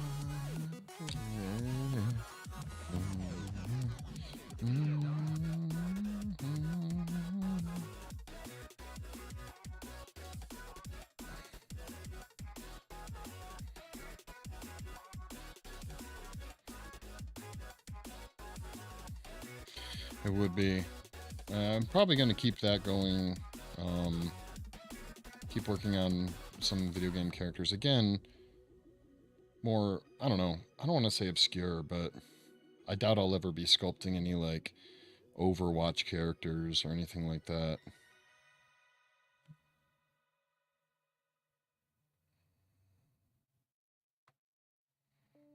But who knows? Maybe one will inspire me, you know?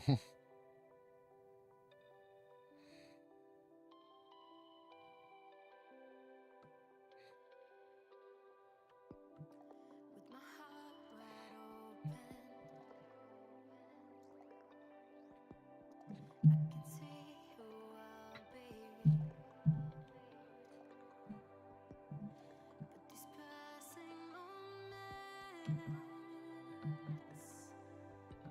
always fly in front of me. What kind of video game character would you do if you could? If, like, what would be one you'd want to do? Black Myth Wukong. My favorite would be from Black Myth. I'm not familiar with that game.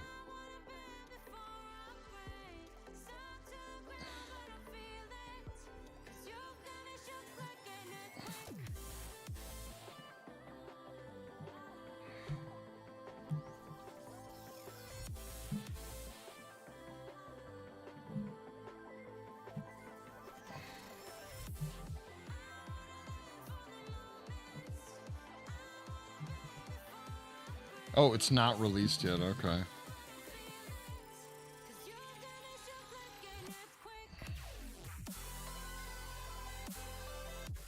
Might be why I haven't heard of it.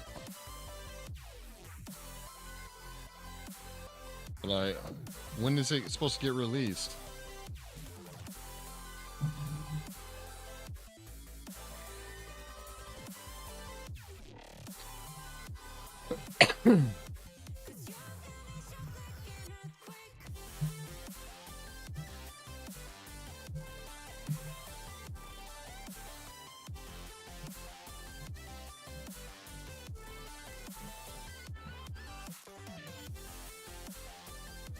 Monkey King. Hmm. Yeah, I don't know, the Monkey King. I don't know when, yeah. I was thinking about doing I got so many project ideas. I try not to think about them too much because I'll just end up fucking hating myself until I have a chance to do them. But one of the ideas I'm tossing around once the Armsy is done, which again we're pushing back because they pushed the game back, and I wanted to be working on it when the game was coming out, which was supposed to be like, I guess originally in a couple of weeks, but they pushed it back to October. But anyhow, when that project's done, I think I might try and do like a 24-inch version of one of the big giants from Shadow of Colossus. I don't know which one I would do. Maybe the main one that's like on the cover of the game, but I really enjoyed that game when I was younger, and I think it'd be cool to sculpt like a model version of one of those guys.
Melina will keep me busy, Fire. Don't know what's next. Melina, is that one of your projects you're working on right now?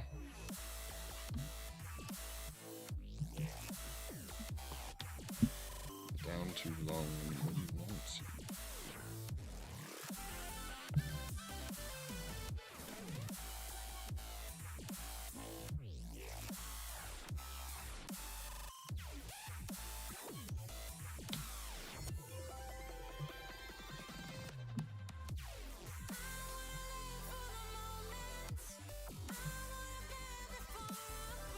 Oh, okay. Yeah, dude, everyone, that Elden Ring, man, fucking popular right now. Everyone I know, everyone I fucking know is playing that game. Jesus.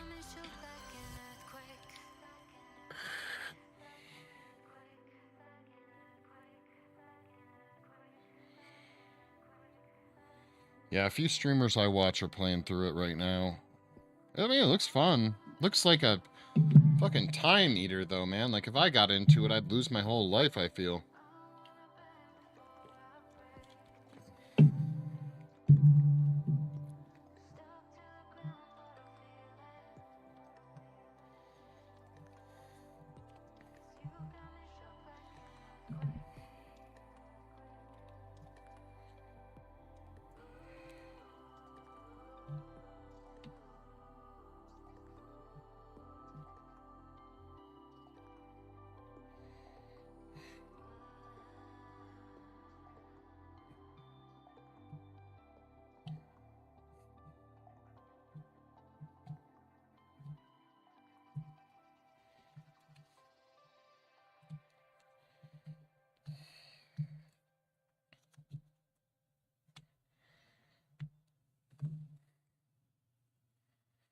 Yeah, that's kind of where I'm at.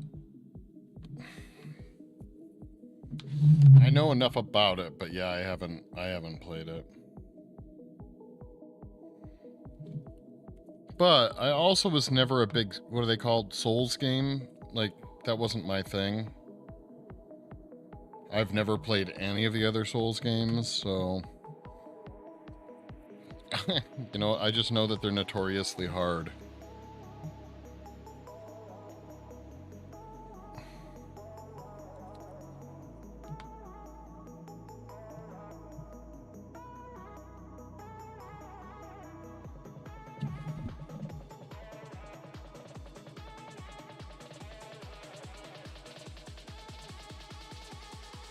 can't even think of. I am looking forward to the Evil Dead game that's gonna come out. That's supposed to be coming out. I think like in the next couple months, maybe. I'll probably play that, but that's the only one I can think of that I'm really interested in.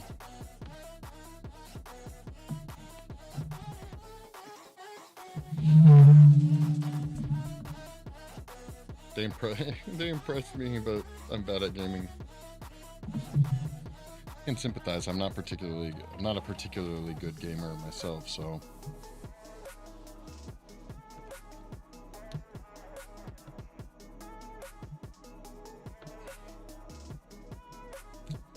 Oh no, my fancy tool finally broke, guys. Put up a good fight though. Put up a good fight. Hey, you know what? I might even be able to make this work. Never give up, never surrender, right?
Yeah, my wife's been playing a shit ton out of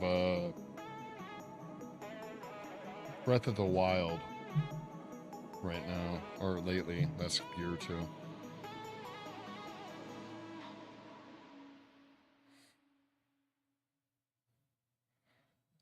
It would definitely be probably a variant or something like this. Which is like a spatula tool. This is my most used tool, and I could almost do anything with it, so.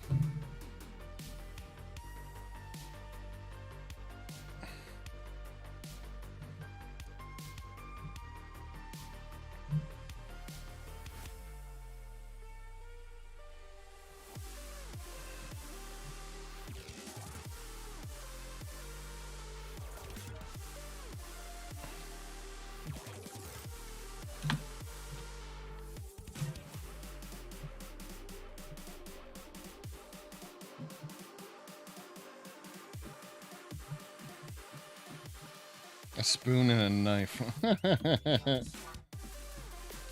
Fuck that, just give me a spork.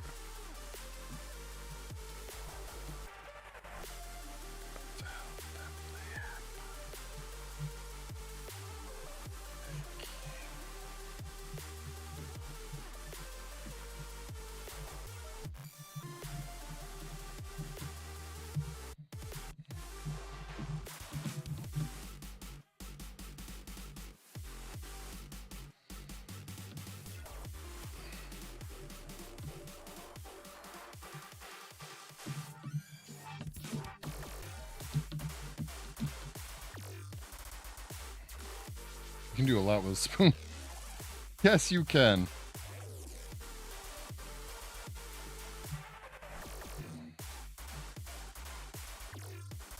Have I sculpted with a spoon before? I think I might have actually.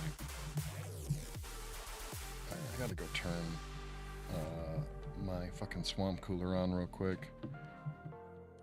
It's getting toasty. I kept it off because it was actually kind of cold, so give me a second here, guys.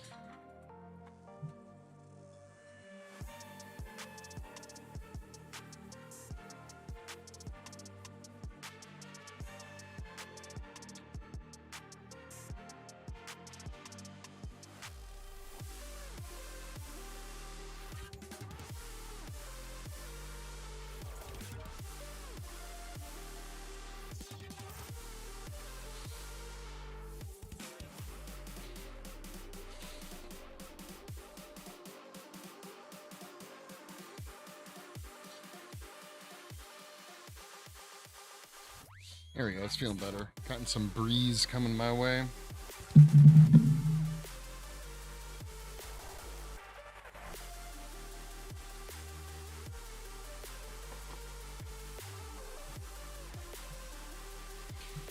But in lieu of not using a spoon, I do still have my lovely tongue depressor piece here, which I may or may not be able to use, so we'll see.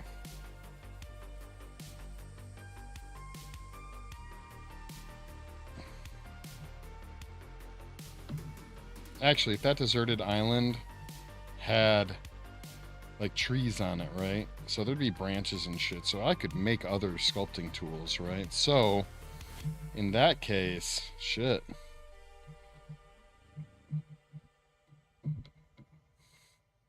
Maybe I'd want like a saw or something so I could just make whatever tools out of the trees I wanted to.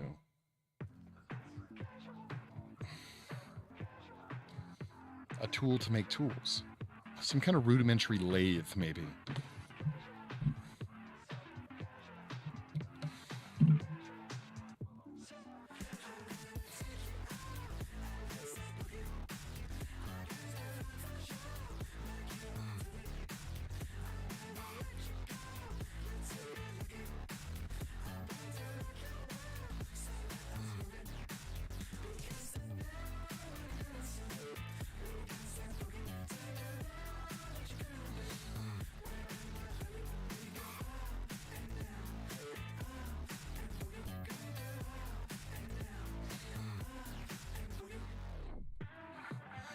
Actually, that just gave me an idea for a cool sculpting project.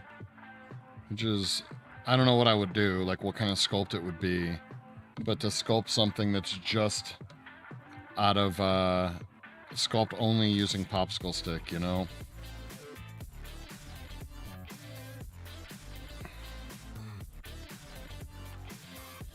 I couldn't be just one popsicle stick. It'd have to be like you could sculpt out of many popsicle sticks, different popsicle sticks, but you couldn't, because they would just break and you wouldn't be able to use them forever. But that would be an interesting,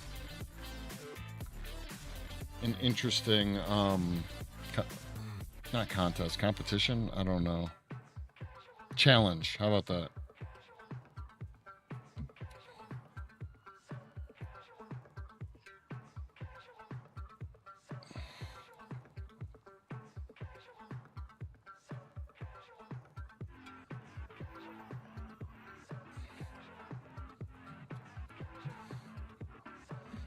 So it's the classic Swiss. Yeah, dude. Actually, that's not a bad idea. Classic Swiss Army knife.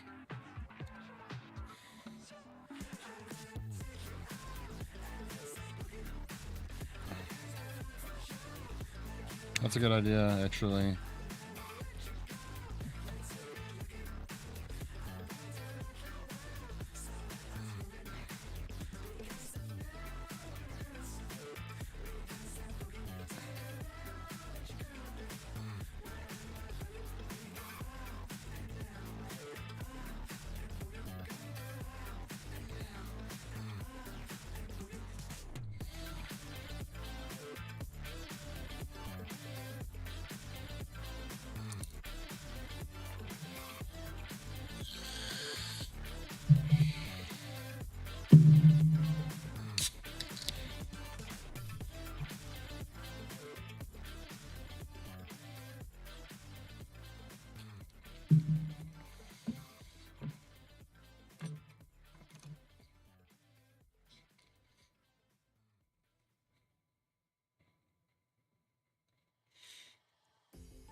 It's interesting though. I think I've talked to Milo about this before too. Like, you only use so many sculpting tools, really, but it feels like every sculptor, myself included, goes through the phase where they buy just way too many fucking tools. When really, I have 1, 2, 3, 4, not including the popsicle stick. 1, 2, 3, 4, 5, 6, 7 tools on the table currently. I'm mainly switching between 4. The other ones I don't, now that I think of it, don't even know why I had those out. Camcorder, yeah, I know, right? Yeah.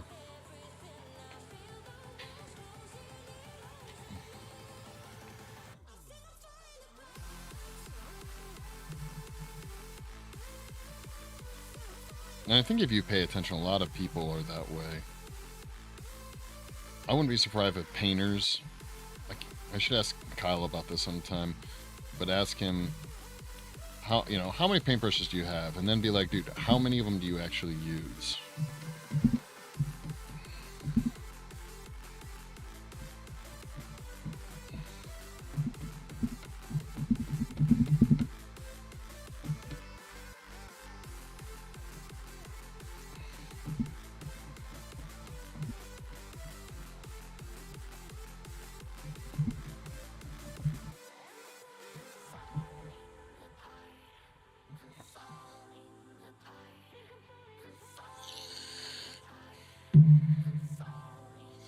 Camcorder's still with us. Dude, haven't you, Camcorder, you even noticed this, like, so I fuck around on ZBrush occasionally. And it's just like in real life where when you're sculpting, like, there's 15 different ways to do the same fucking thing. Like, always. Even in a program like ZBrush or Blender or any of those, it's fascinating because when you look up these YouTube tutorials, like, it's always, most people are probably pretty similar in how they tell you to do things, but there's always like 16 different ways to do something. Yeah. Yeah. All my 3D programming stuff, like ZBrush and all that, is all from like YouTube videos, and it's so frustrating. Like, I guess it's cool, but it's also really frustrating to see 18 different ways to do the same thing. But I'd imagine if I was teaching someone how to do something and then they went somewhere else, they're going to find a different way of doing that thing. So I guess I don't have a ton of room to talk.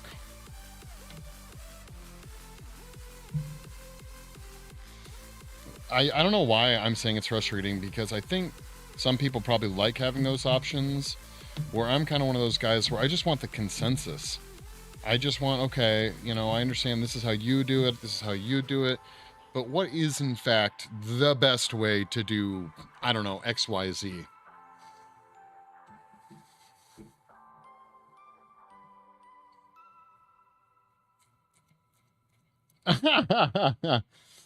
"40 minutes looking for curved needles for the project I'm working on until I resign myself to using the needles I have on hand." Yeah, yep, I get that.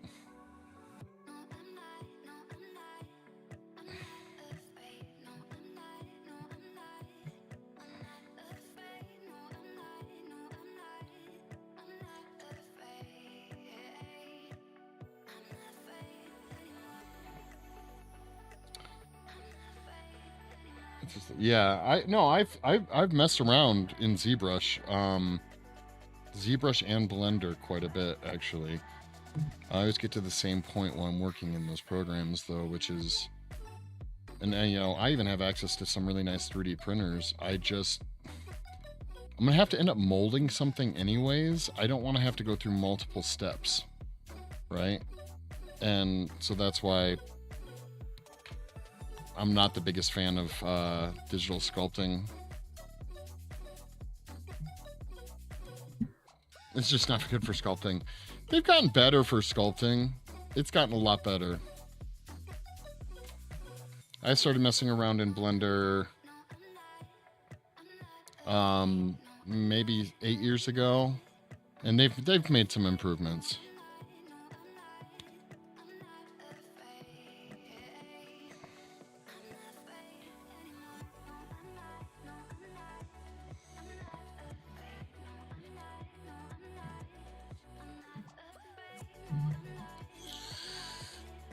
Strong shoulders.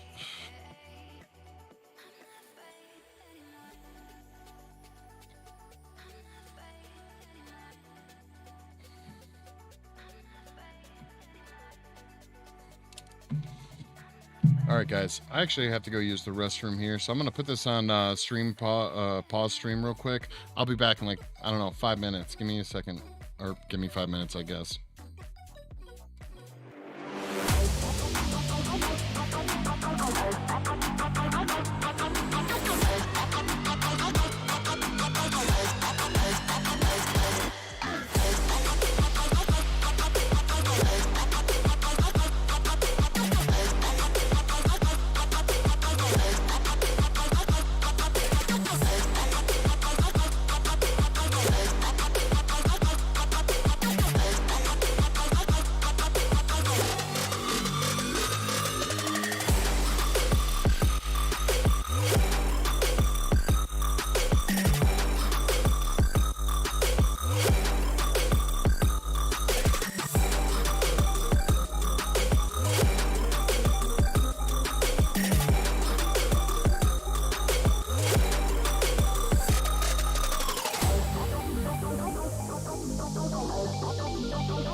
And I'm back, guys.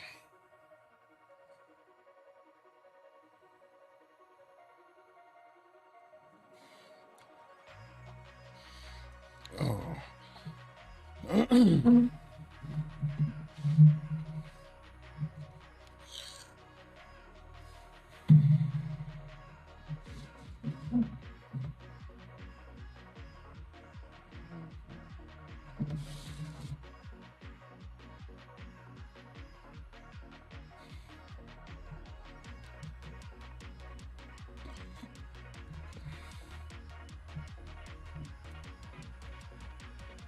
I'm watching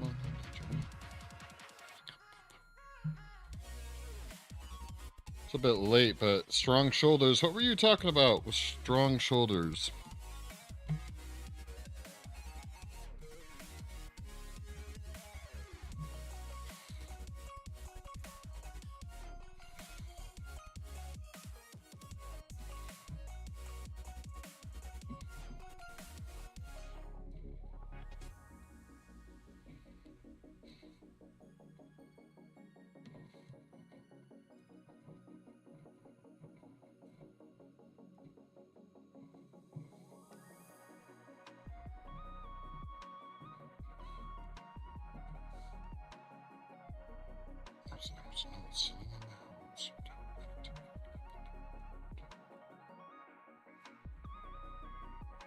Oh, gotcha. Sorry about that.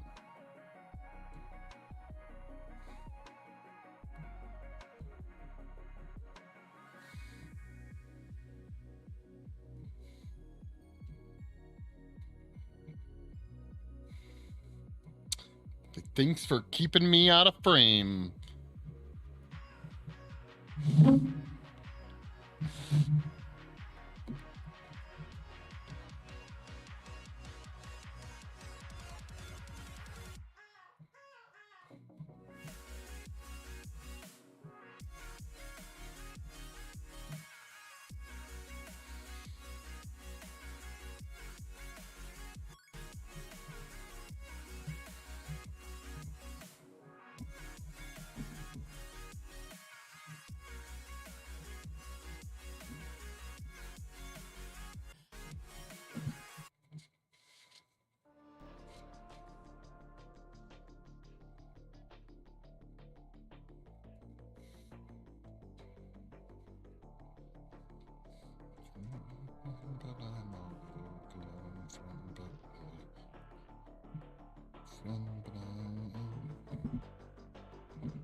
Message and I'm leaving out the whistles and bells.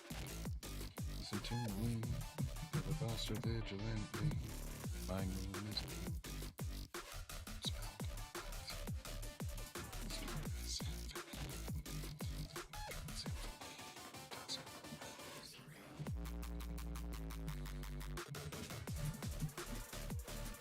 yeah, we're gonna have to figure out something with his back.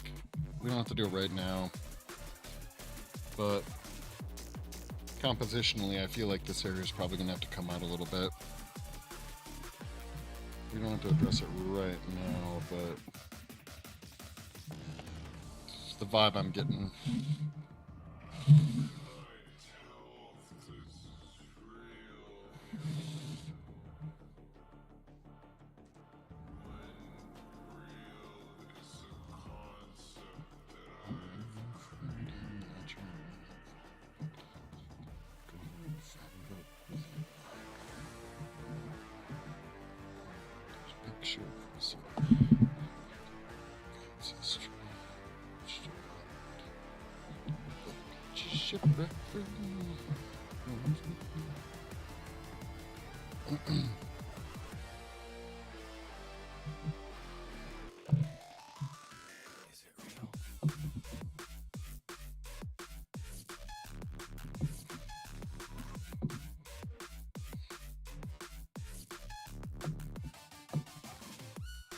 It's funny, when I first did this life cast, the fiberglass one, when I was considering what project I wanted to do, I kept saying to myself, don't pick something big, you don't have to do something big, and then I ended up doing something fucking big.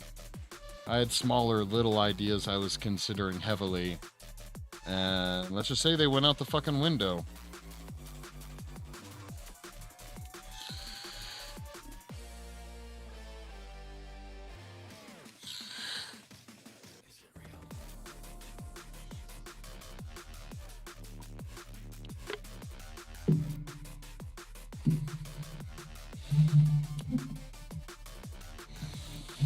The bigger the project is, a little bit harder it is to get it to look good on stream. Sounds familiar, yeah. It's gonna keep being everything I do, dude. Everything I do. Just gotta turn into this big fucking project. I think it's because I've done so many like little shits now and there, here and there, and I'm just tired of working on little shits. I want to work on big shits. Technical term, shits.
Can't get by.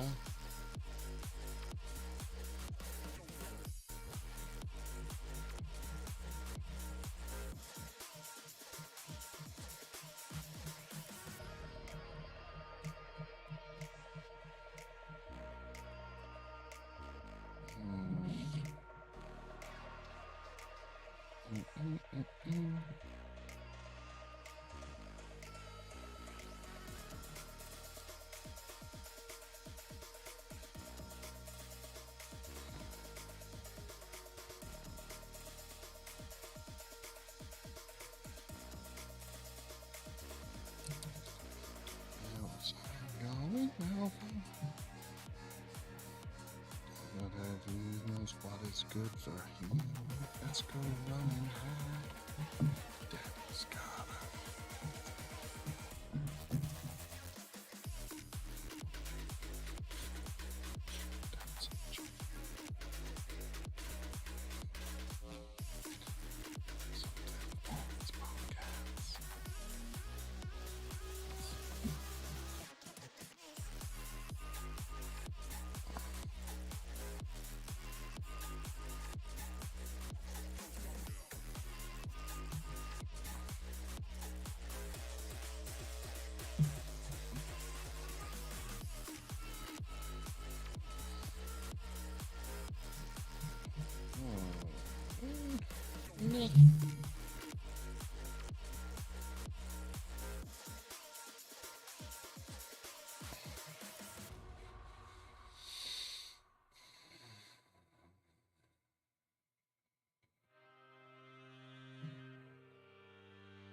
Mm.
I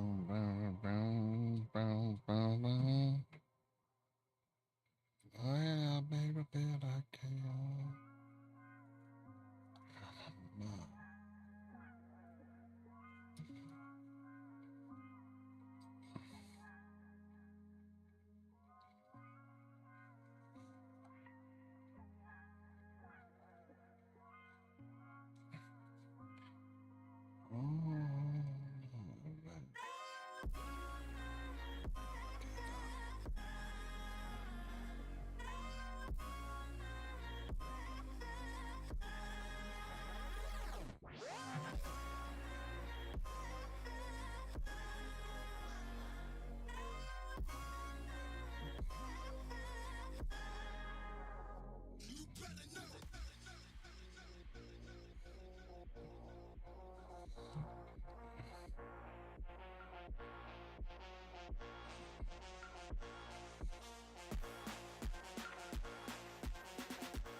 Move right this time.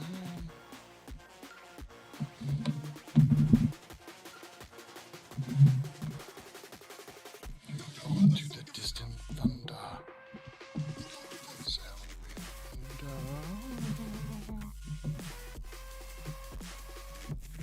right this time.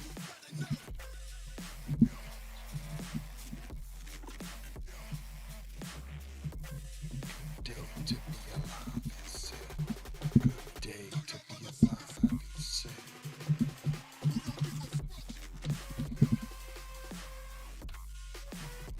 it's a good light at the end of your tunnel.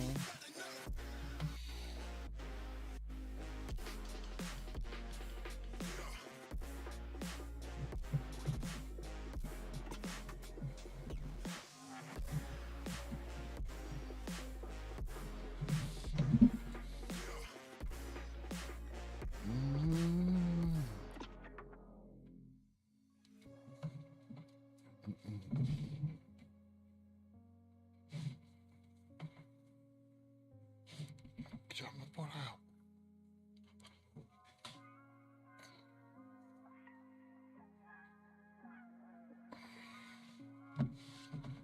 When it comes to be sucking the light at the end of your tunnel.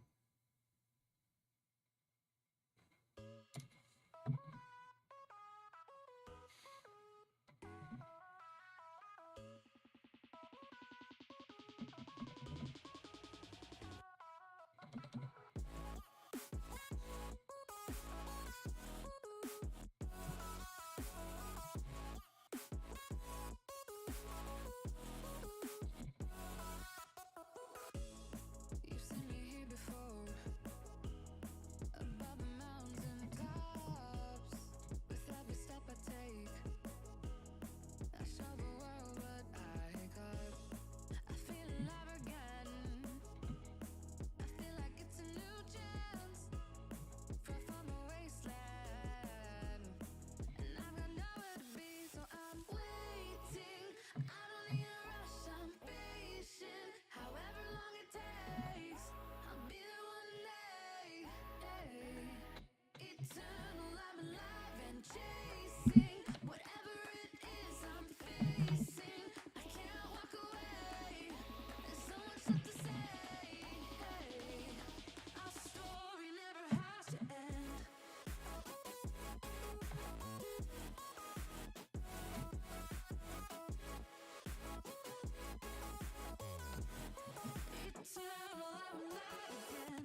400 weeks on Instagram? Damn. What, there's 52 weeks in a year? Jesus. A whole lot of weeks there.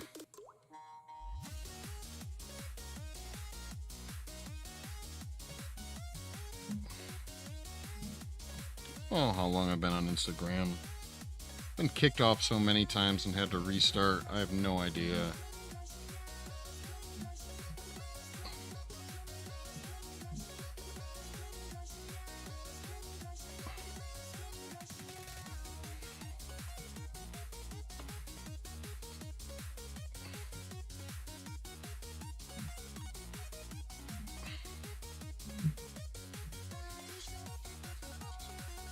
I feel like my most recent account's maybe 3 years old.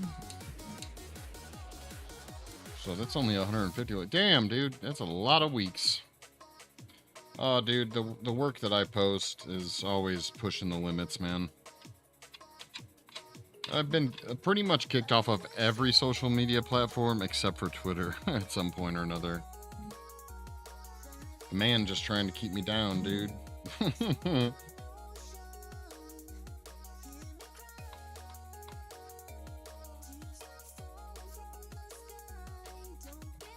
But, you know, I've learned to play by the rules now. Censoring my sculptures as need be, you know.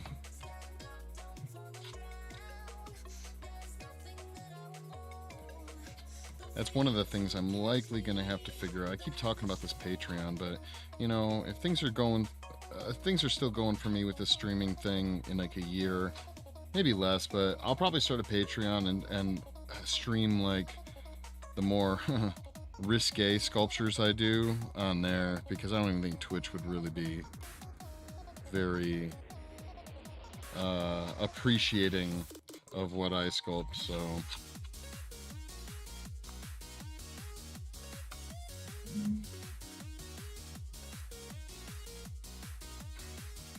Like I said, it's the man keeping me down.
Too much of a girl to stress the limits.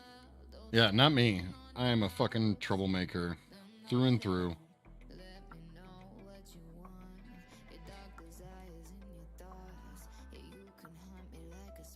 Well, I used to be.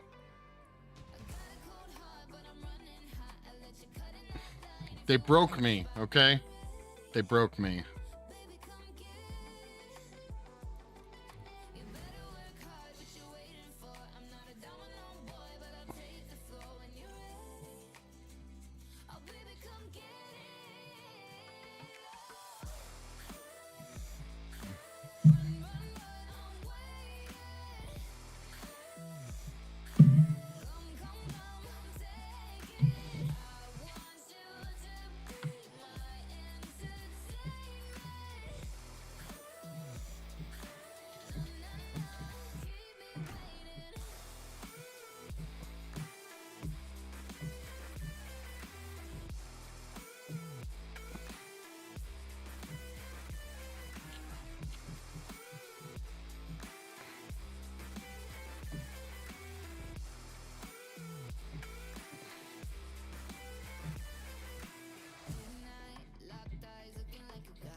YouTube a much earlier. Yeah.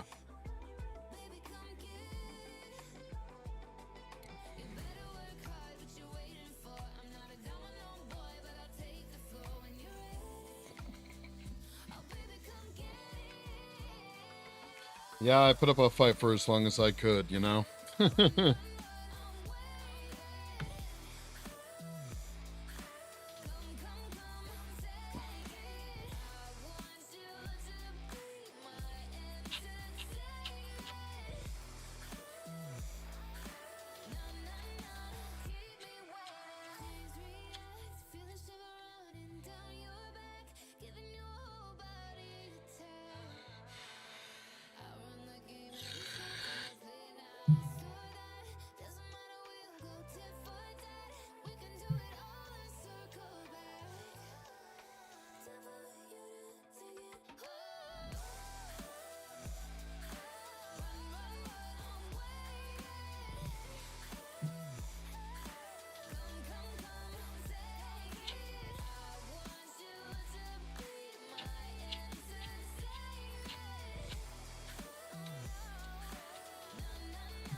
Kiss me like citrus and fire, burning slow and sweetly. Too shy to call you alive when you said you need me. In a week from now, I'll be trying not to call you. Talking myself down, explaining that there's no use. Ooh, I'm gonna hurt myself trying to love you. You're gonna hurt me too. Kiss and tell me it goes soon. You're gonna hurt me too.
I think I envy the free spirits.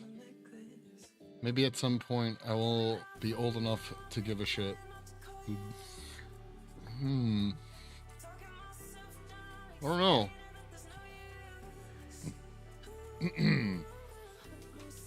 I'm not certain there exactly is anything that one could consider a free spirit, but I don't know. Maybe that's just me being pessimistic. Ain't nothing free, yo. Spirits or otherwise.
Rocky's look is so calming. Well, yeah, I mean, she fell asleep during the live cast, so I would say she was probably pretty calm. You know?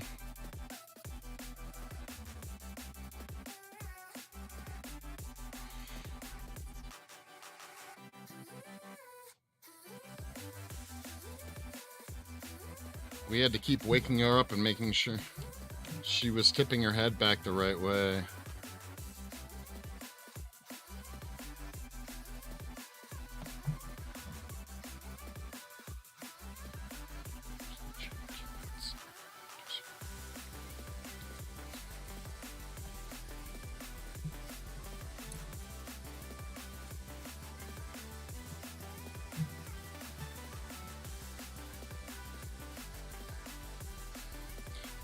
Yeah, that's why we had to end up doing, if you watch those YouTube videos of the correction I did of the live cast, we had to cut her neck because she had fallen asleep, you know, and her head had tipped to one. I'm exaggerating, it wasn't this bad, but she had fallen asleep, so her head had tipped. And so I had to correct the life cast, so we like chopped it and then like moved the head up straight and filled it in. You can't quite see it now that there's a bunch of clay on it, but there's still, she's a little bit tilted still, ever so slightly.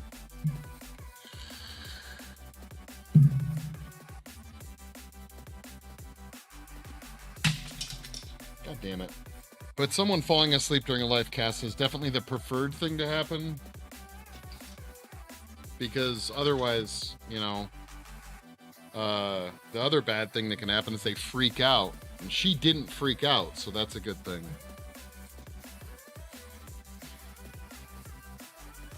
Well, we did an interview kind of thing after we did the live cast. It's on YouTube too, so you can kind of see.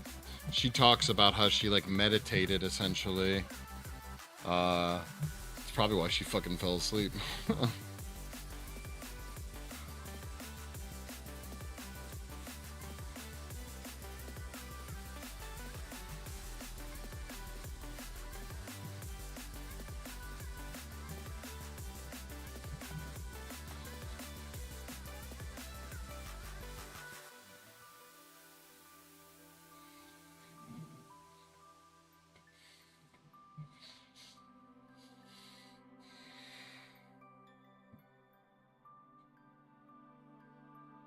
Let me down.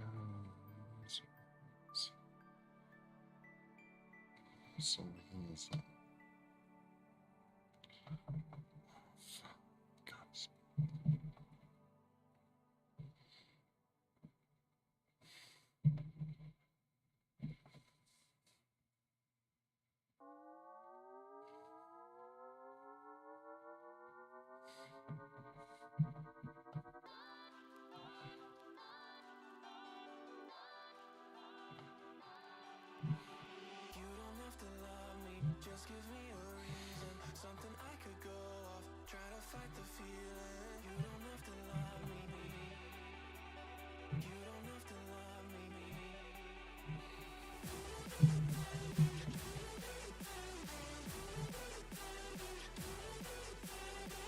Yeah, I think I put up 5 videos about it.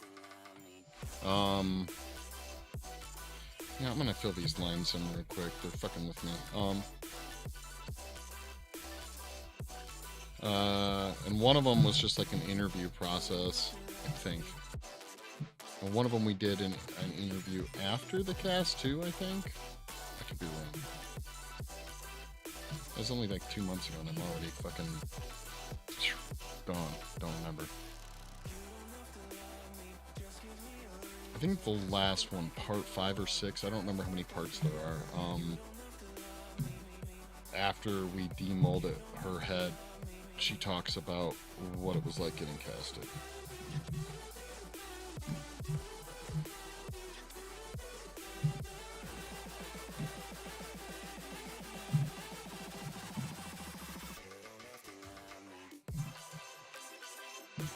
But we're doing it again, like I said, on next Sunday.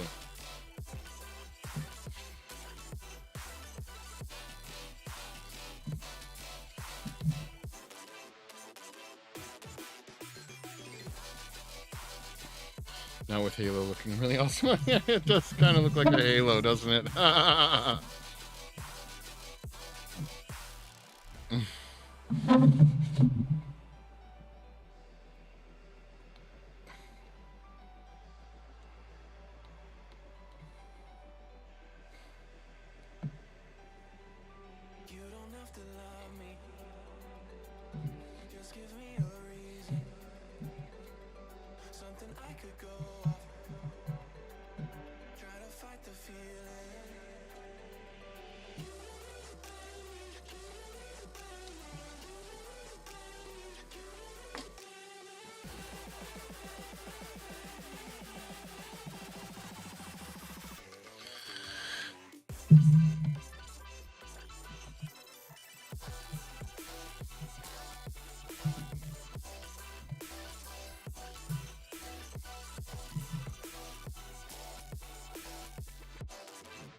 the things that I've been through, and I don't have the time to lay it all in front of you.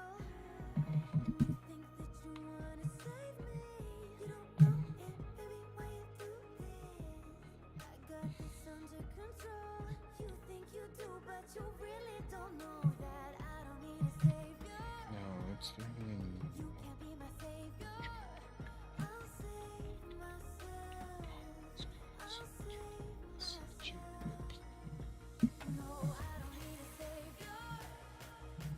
You can't be my savior. Watch. I'll save myself. I'll save myself.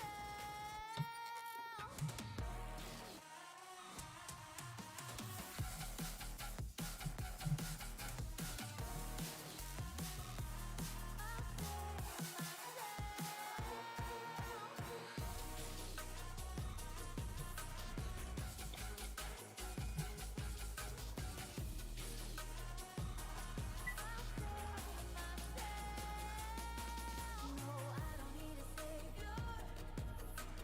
You can't be my savior. I'll save myself. I'll save myself.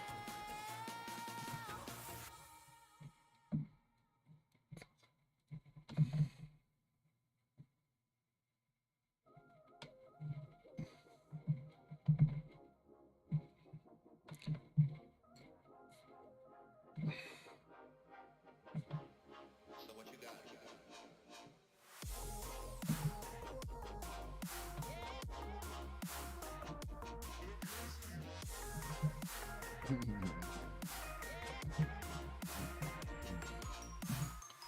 I'm exhausted tonight 'cause I can't sleep. No, I can't sleep. I just lie awake tonight 'cause I can't sleep. I'm you beside me.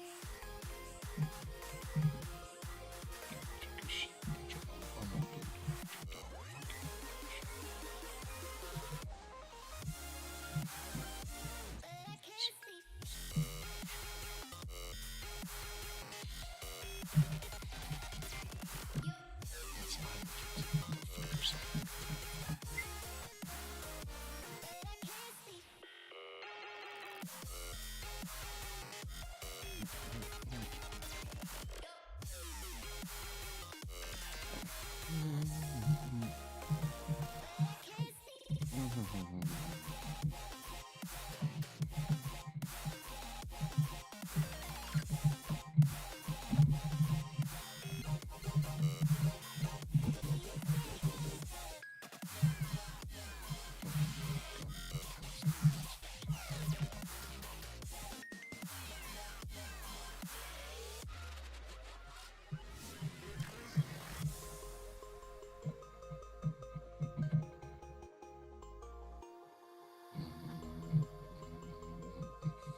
Excuse me, guys.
Hmm.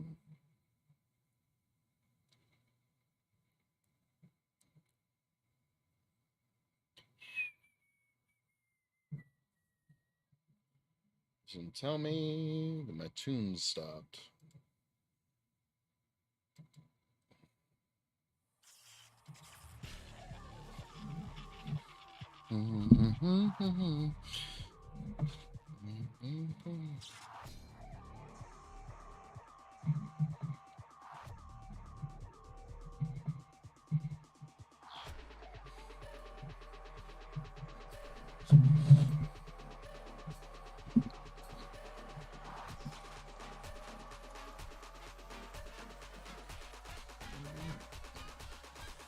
Lights out.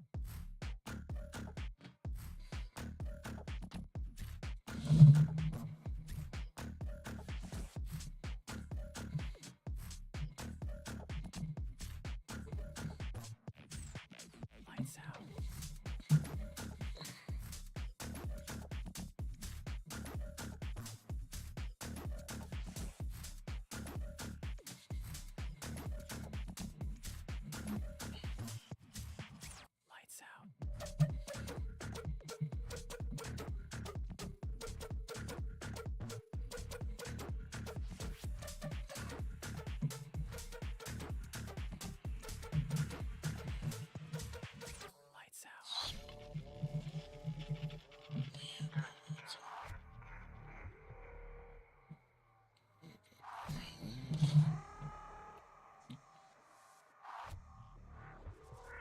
don't understand. Boom, boom. Easy to live.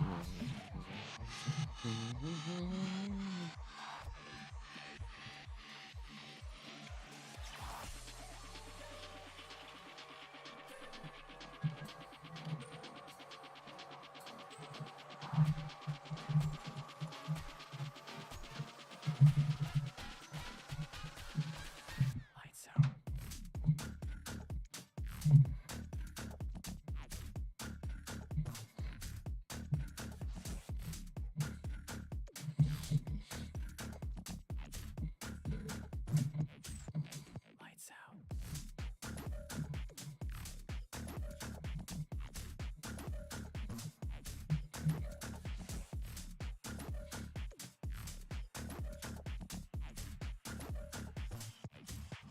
Lights out. Lights out.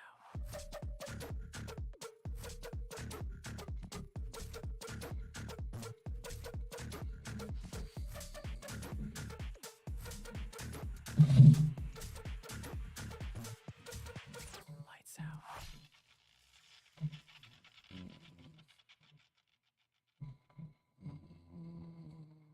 Feel the thunder shake the open ground. Won't give in. I'm fighting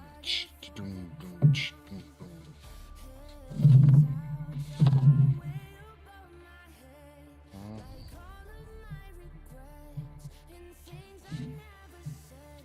Now got a feeling, shiver in my bones. Something's coming, but nobody knows. Angels rage, they come down from the sky to fix these broken wings and show me how to fly. I burn the sky. I see the fire in your eyes. I come alive, and I feel like I could spread my wings and fly.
Now you're by my side.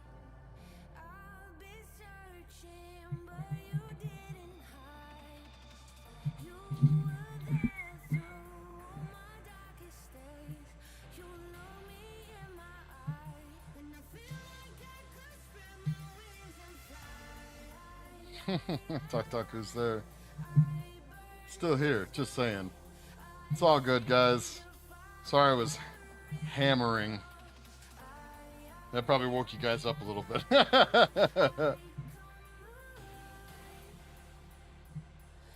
feel like I could spread my wings and fly.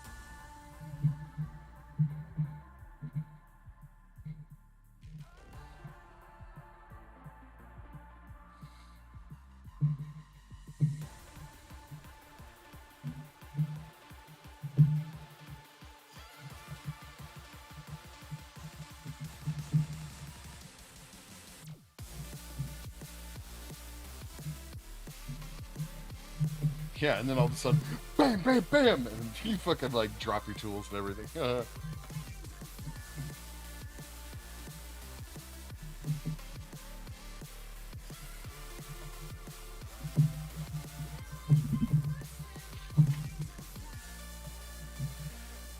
had to get a different angle on this sculpture here. Should set up for standing sculpture. I like standing and sculpting. Just don't always think about it before stream.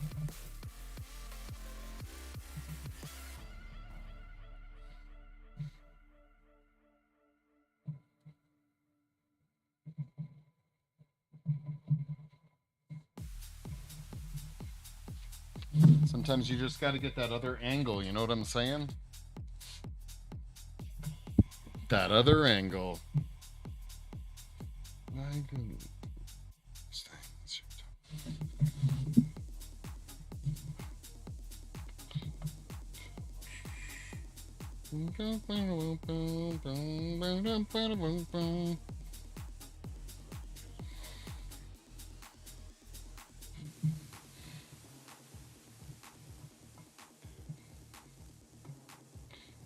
Just sculpting besides. Change job. What the fuck am I streaming? I was still there looking, sculpting at the same time. My boyfriend is there, so I can stream. He will also change job. Oh, fuck my stream agenda. Oh shit! That's no good.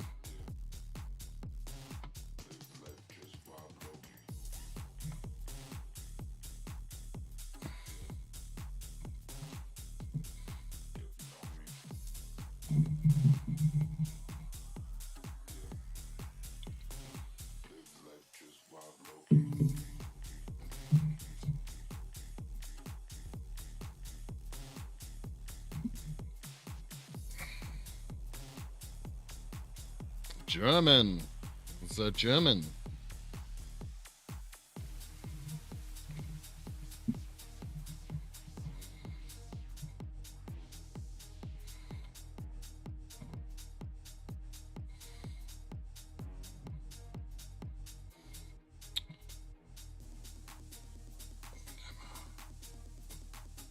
What time is it in Germany right now? It's gotta be... Oh man, you guys got... It's gotta be late for you.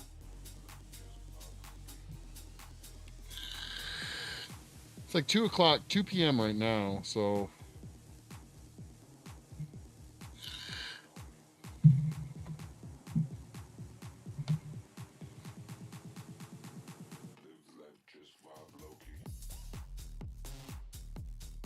Yeah, I was gonna say, yep, it's getting late.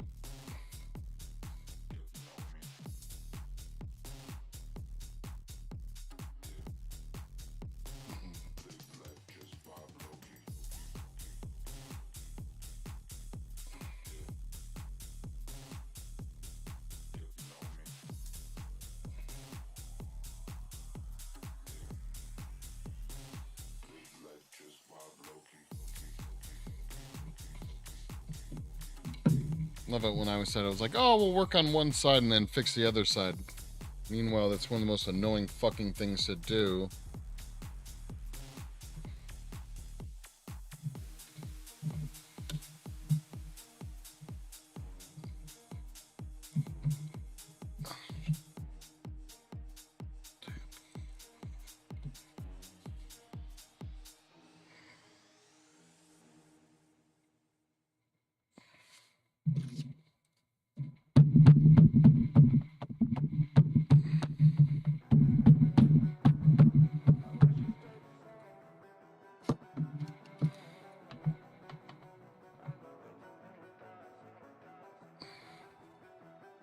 We stayed the same.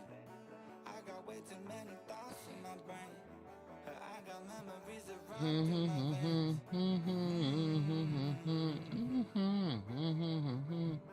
I'm not one to blame, but I could point out every way that you change. Some things stay up while others go right down the drain. Something coming down the drain. Bum, bum, bum, bum, bum, bum, bum, bum, bum, bum, bum, bum, bum. Say you feel it too, I'll haunt you. Hold on till I'm lost in nirvana. But if I'm honest, This is why I need that mirror, guys. When you have that mirror, you can just see where everything is fucked up so easily. hold on till I'm lost in nirvana. But It's the magic bullet for symmetry.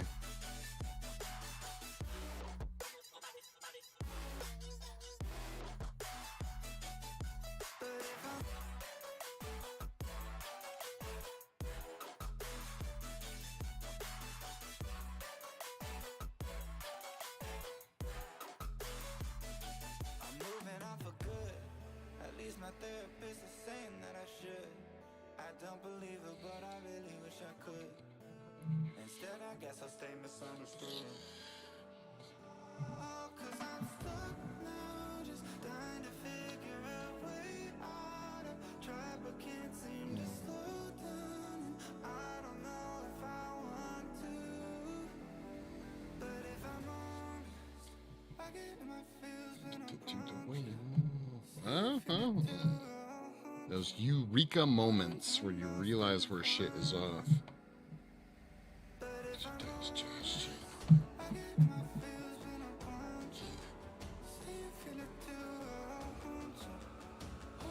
There's some level of asymmetry that I find is like totally acceptable.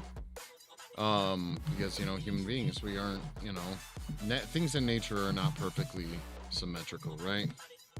But there's other forms where it just looks fucking wonky as shit. So that's what I'm trying to fix right now. It needs to be close. It needs to be close. It doesn't have to be perfect, but it has to be close.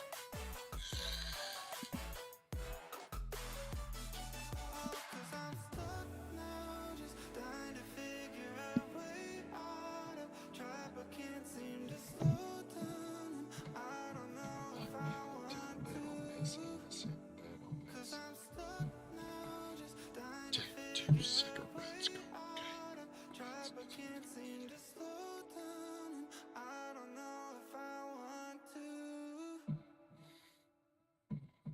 This is why I squint when I sculpt too. I feel like squinting helps me see the general shape better. So if you see me doing squinting my eyes, that's what I'm doing. Checking symmetry.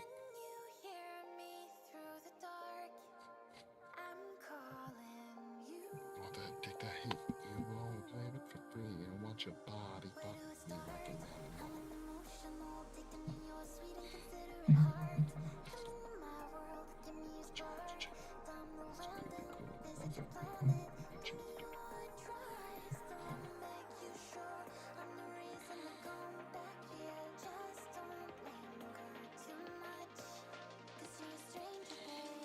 Yeah, no, we are not.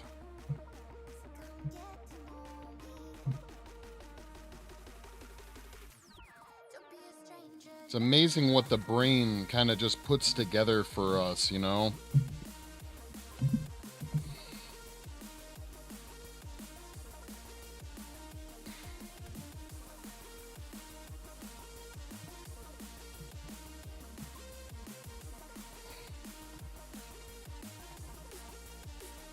Well, that's what they say, like, makes people, quote unquote, more beautiful.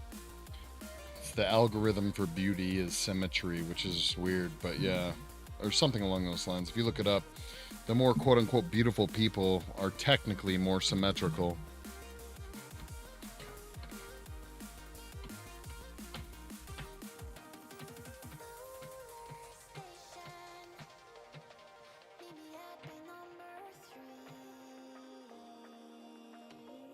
Supposedly. You put a grid work on, like, say, I think it's like Brad Pitt's face, he's going to be more symmetrical, you know, than someone, I don't know, average or even ugly. Oh, yeah. Oh, yeah. Eyes, for sure. A bunch of shit.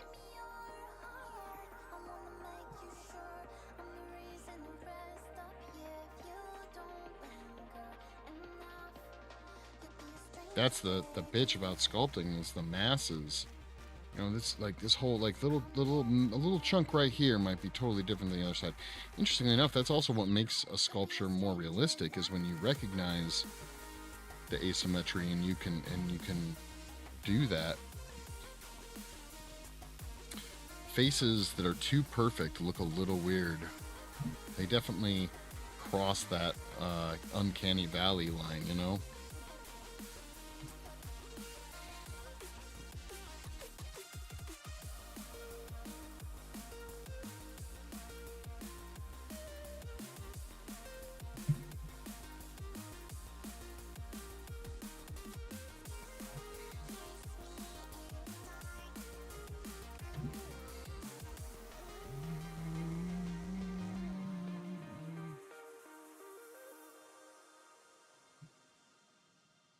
It's also like I notice when you're sculpting, it's like, what are you referencing when you're building out one area? You know, are you referencing down here to build it out? Or are you referencing up here? You have to be referencing everything all the time.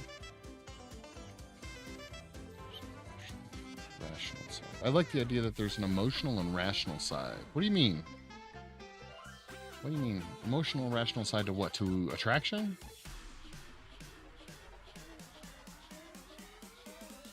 It's tricky. Yeah, dude. Portrait sculpting, more cooters, you know, more props to you, Milo. I don't like doing... We have to replicate faces sometimes, and I don't like doing that shit at all. It's not fun. Actually, Milo, I don't know if you were here for it, but when I was doing all that detail work on that male face, we had a male face, and we were, like, doing, like, skin pore texture and stuff. I don't know if you were here for it. Actually, it's the next thing I have to start editing for my YouTube videos. I'm like a month and a half behind on my YouTube videos. But anyhow, that was one where we kind of had to recreate a figure, and that is no fun to do. Not even the smallest amount of fun. So wait, you think that there is or you like to think that there is an emotional and rational side of the face? Like a right versus left? Like one side of the face is rational, one side of the face is emotional?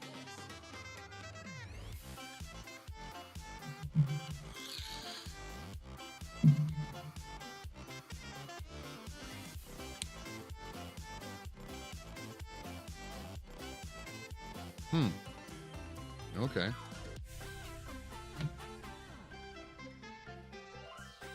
I've never thought of it that way for sure.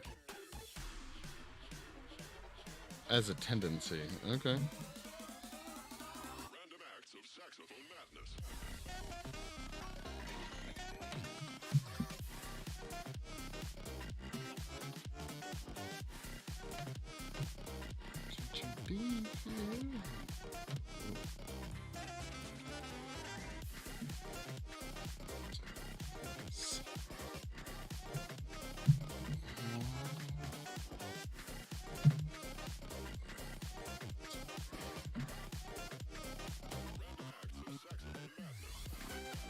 That's true.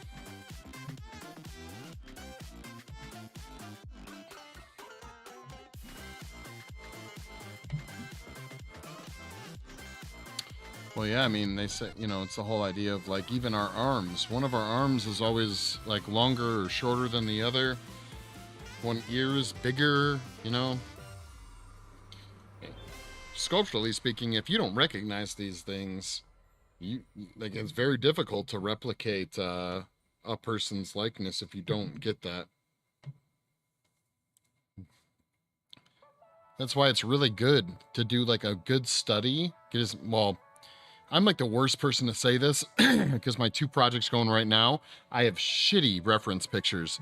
But the more reference pictures you can get, and you can really like analyze what's going on with a given person's or thing's characteristics, the better you're going to be, especially if you can study it for a while beforehand.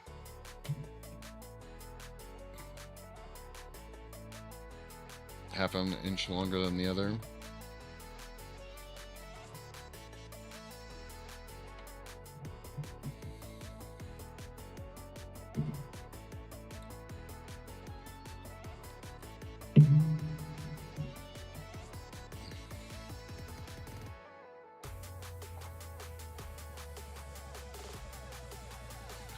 Bit softer, other look more awake and curious. Buying shoes is a fucking pain. Yeah, I believe you.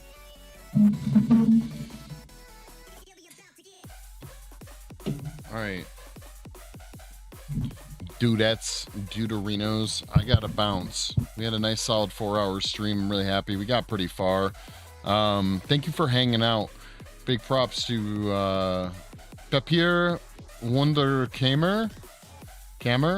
Milo Sculptures. We had a little bit of everyone stopping by. Camcorder.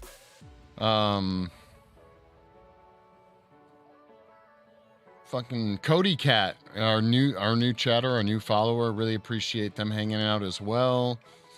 Anyone else I want to do a shout out? Forge was here for a little bit. I think he ended up bouncing, but I really appreciate everyone hanging out. If you guys haven't joined the Discord, links are in the bio. We're trying to build a community of artists. There's a bunch of different channels in there you can post your work to, if you are so inclined. But otherwise, everyone have a great rest of your weekend. I will not be streaming tomorrow, but I will stream again on Tuesday. Papier. I can call you Papier. Okay, Paper, I don't know. I'll call you Awesome. How about that? But thank you so much, guys. If you haven't followed me on any of the social medias, please do so. They're all available on my stream ending scene. So go and check them out. But otherwise, have a great rest of your weekend. I'll see you guys on Tuesday. Peace out. As you like it. See you later, Paper.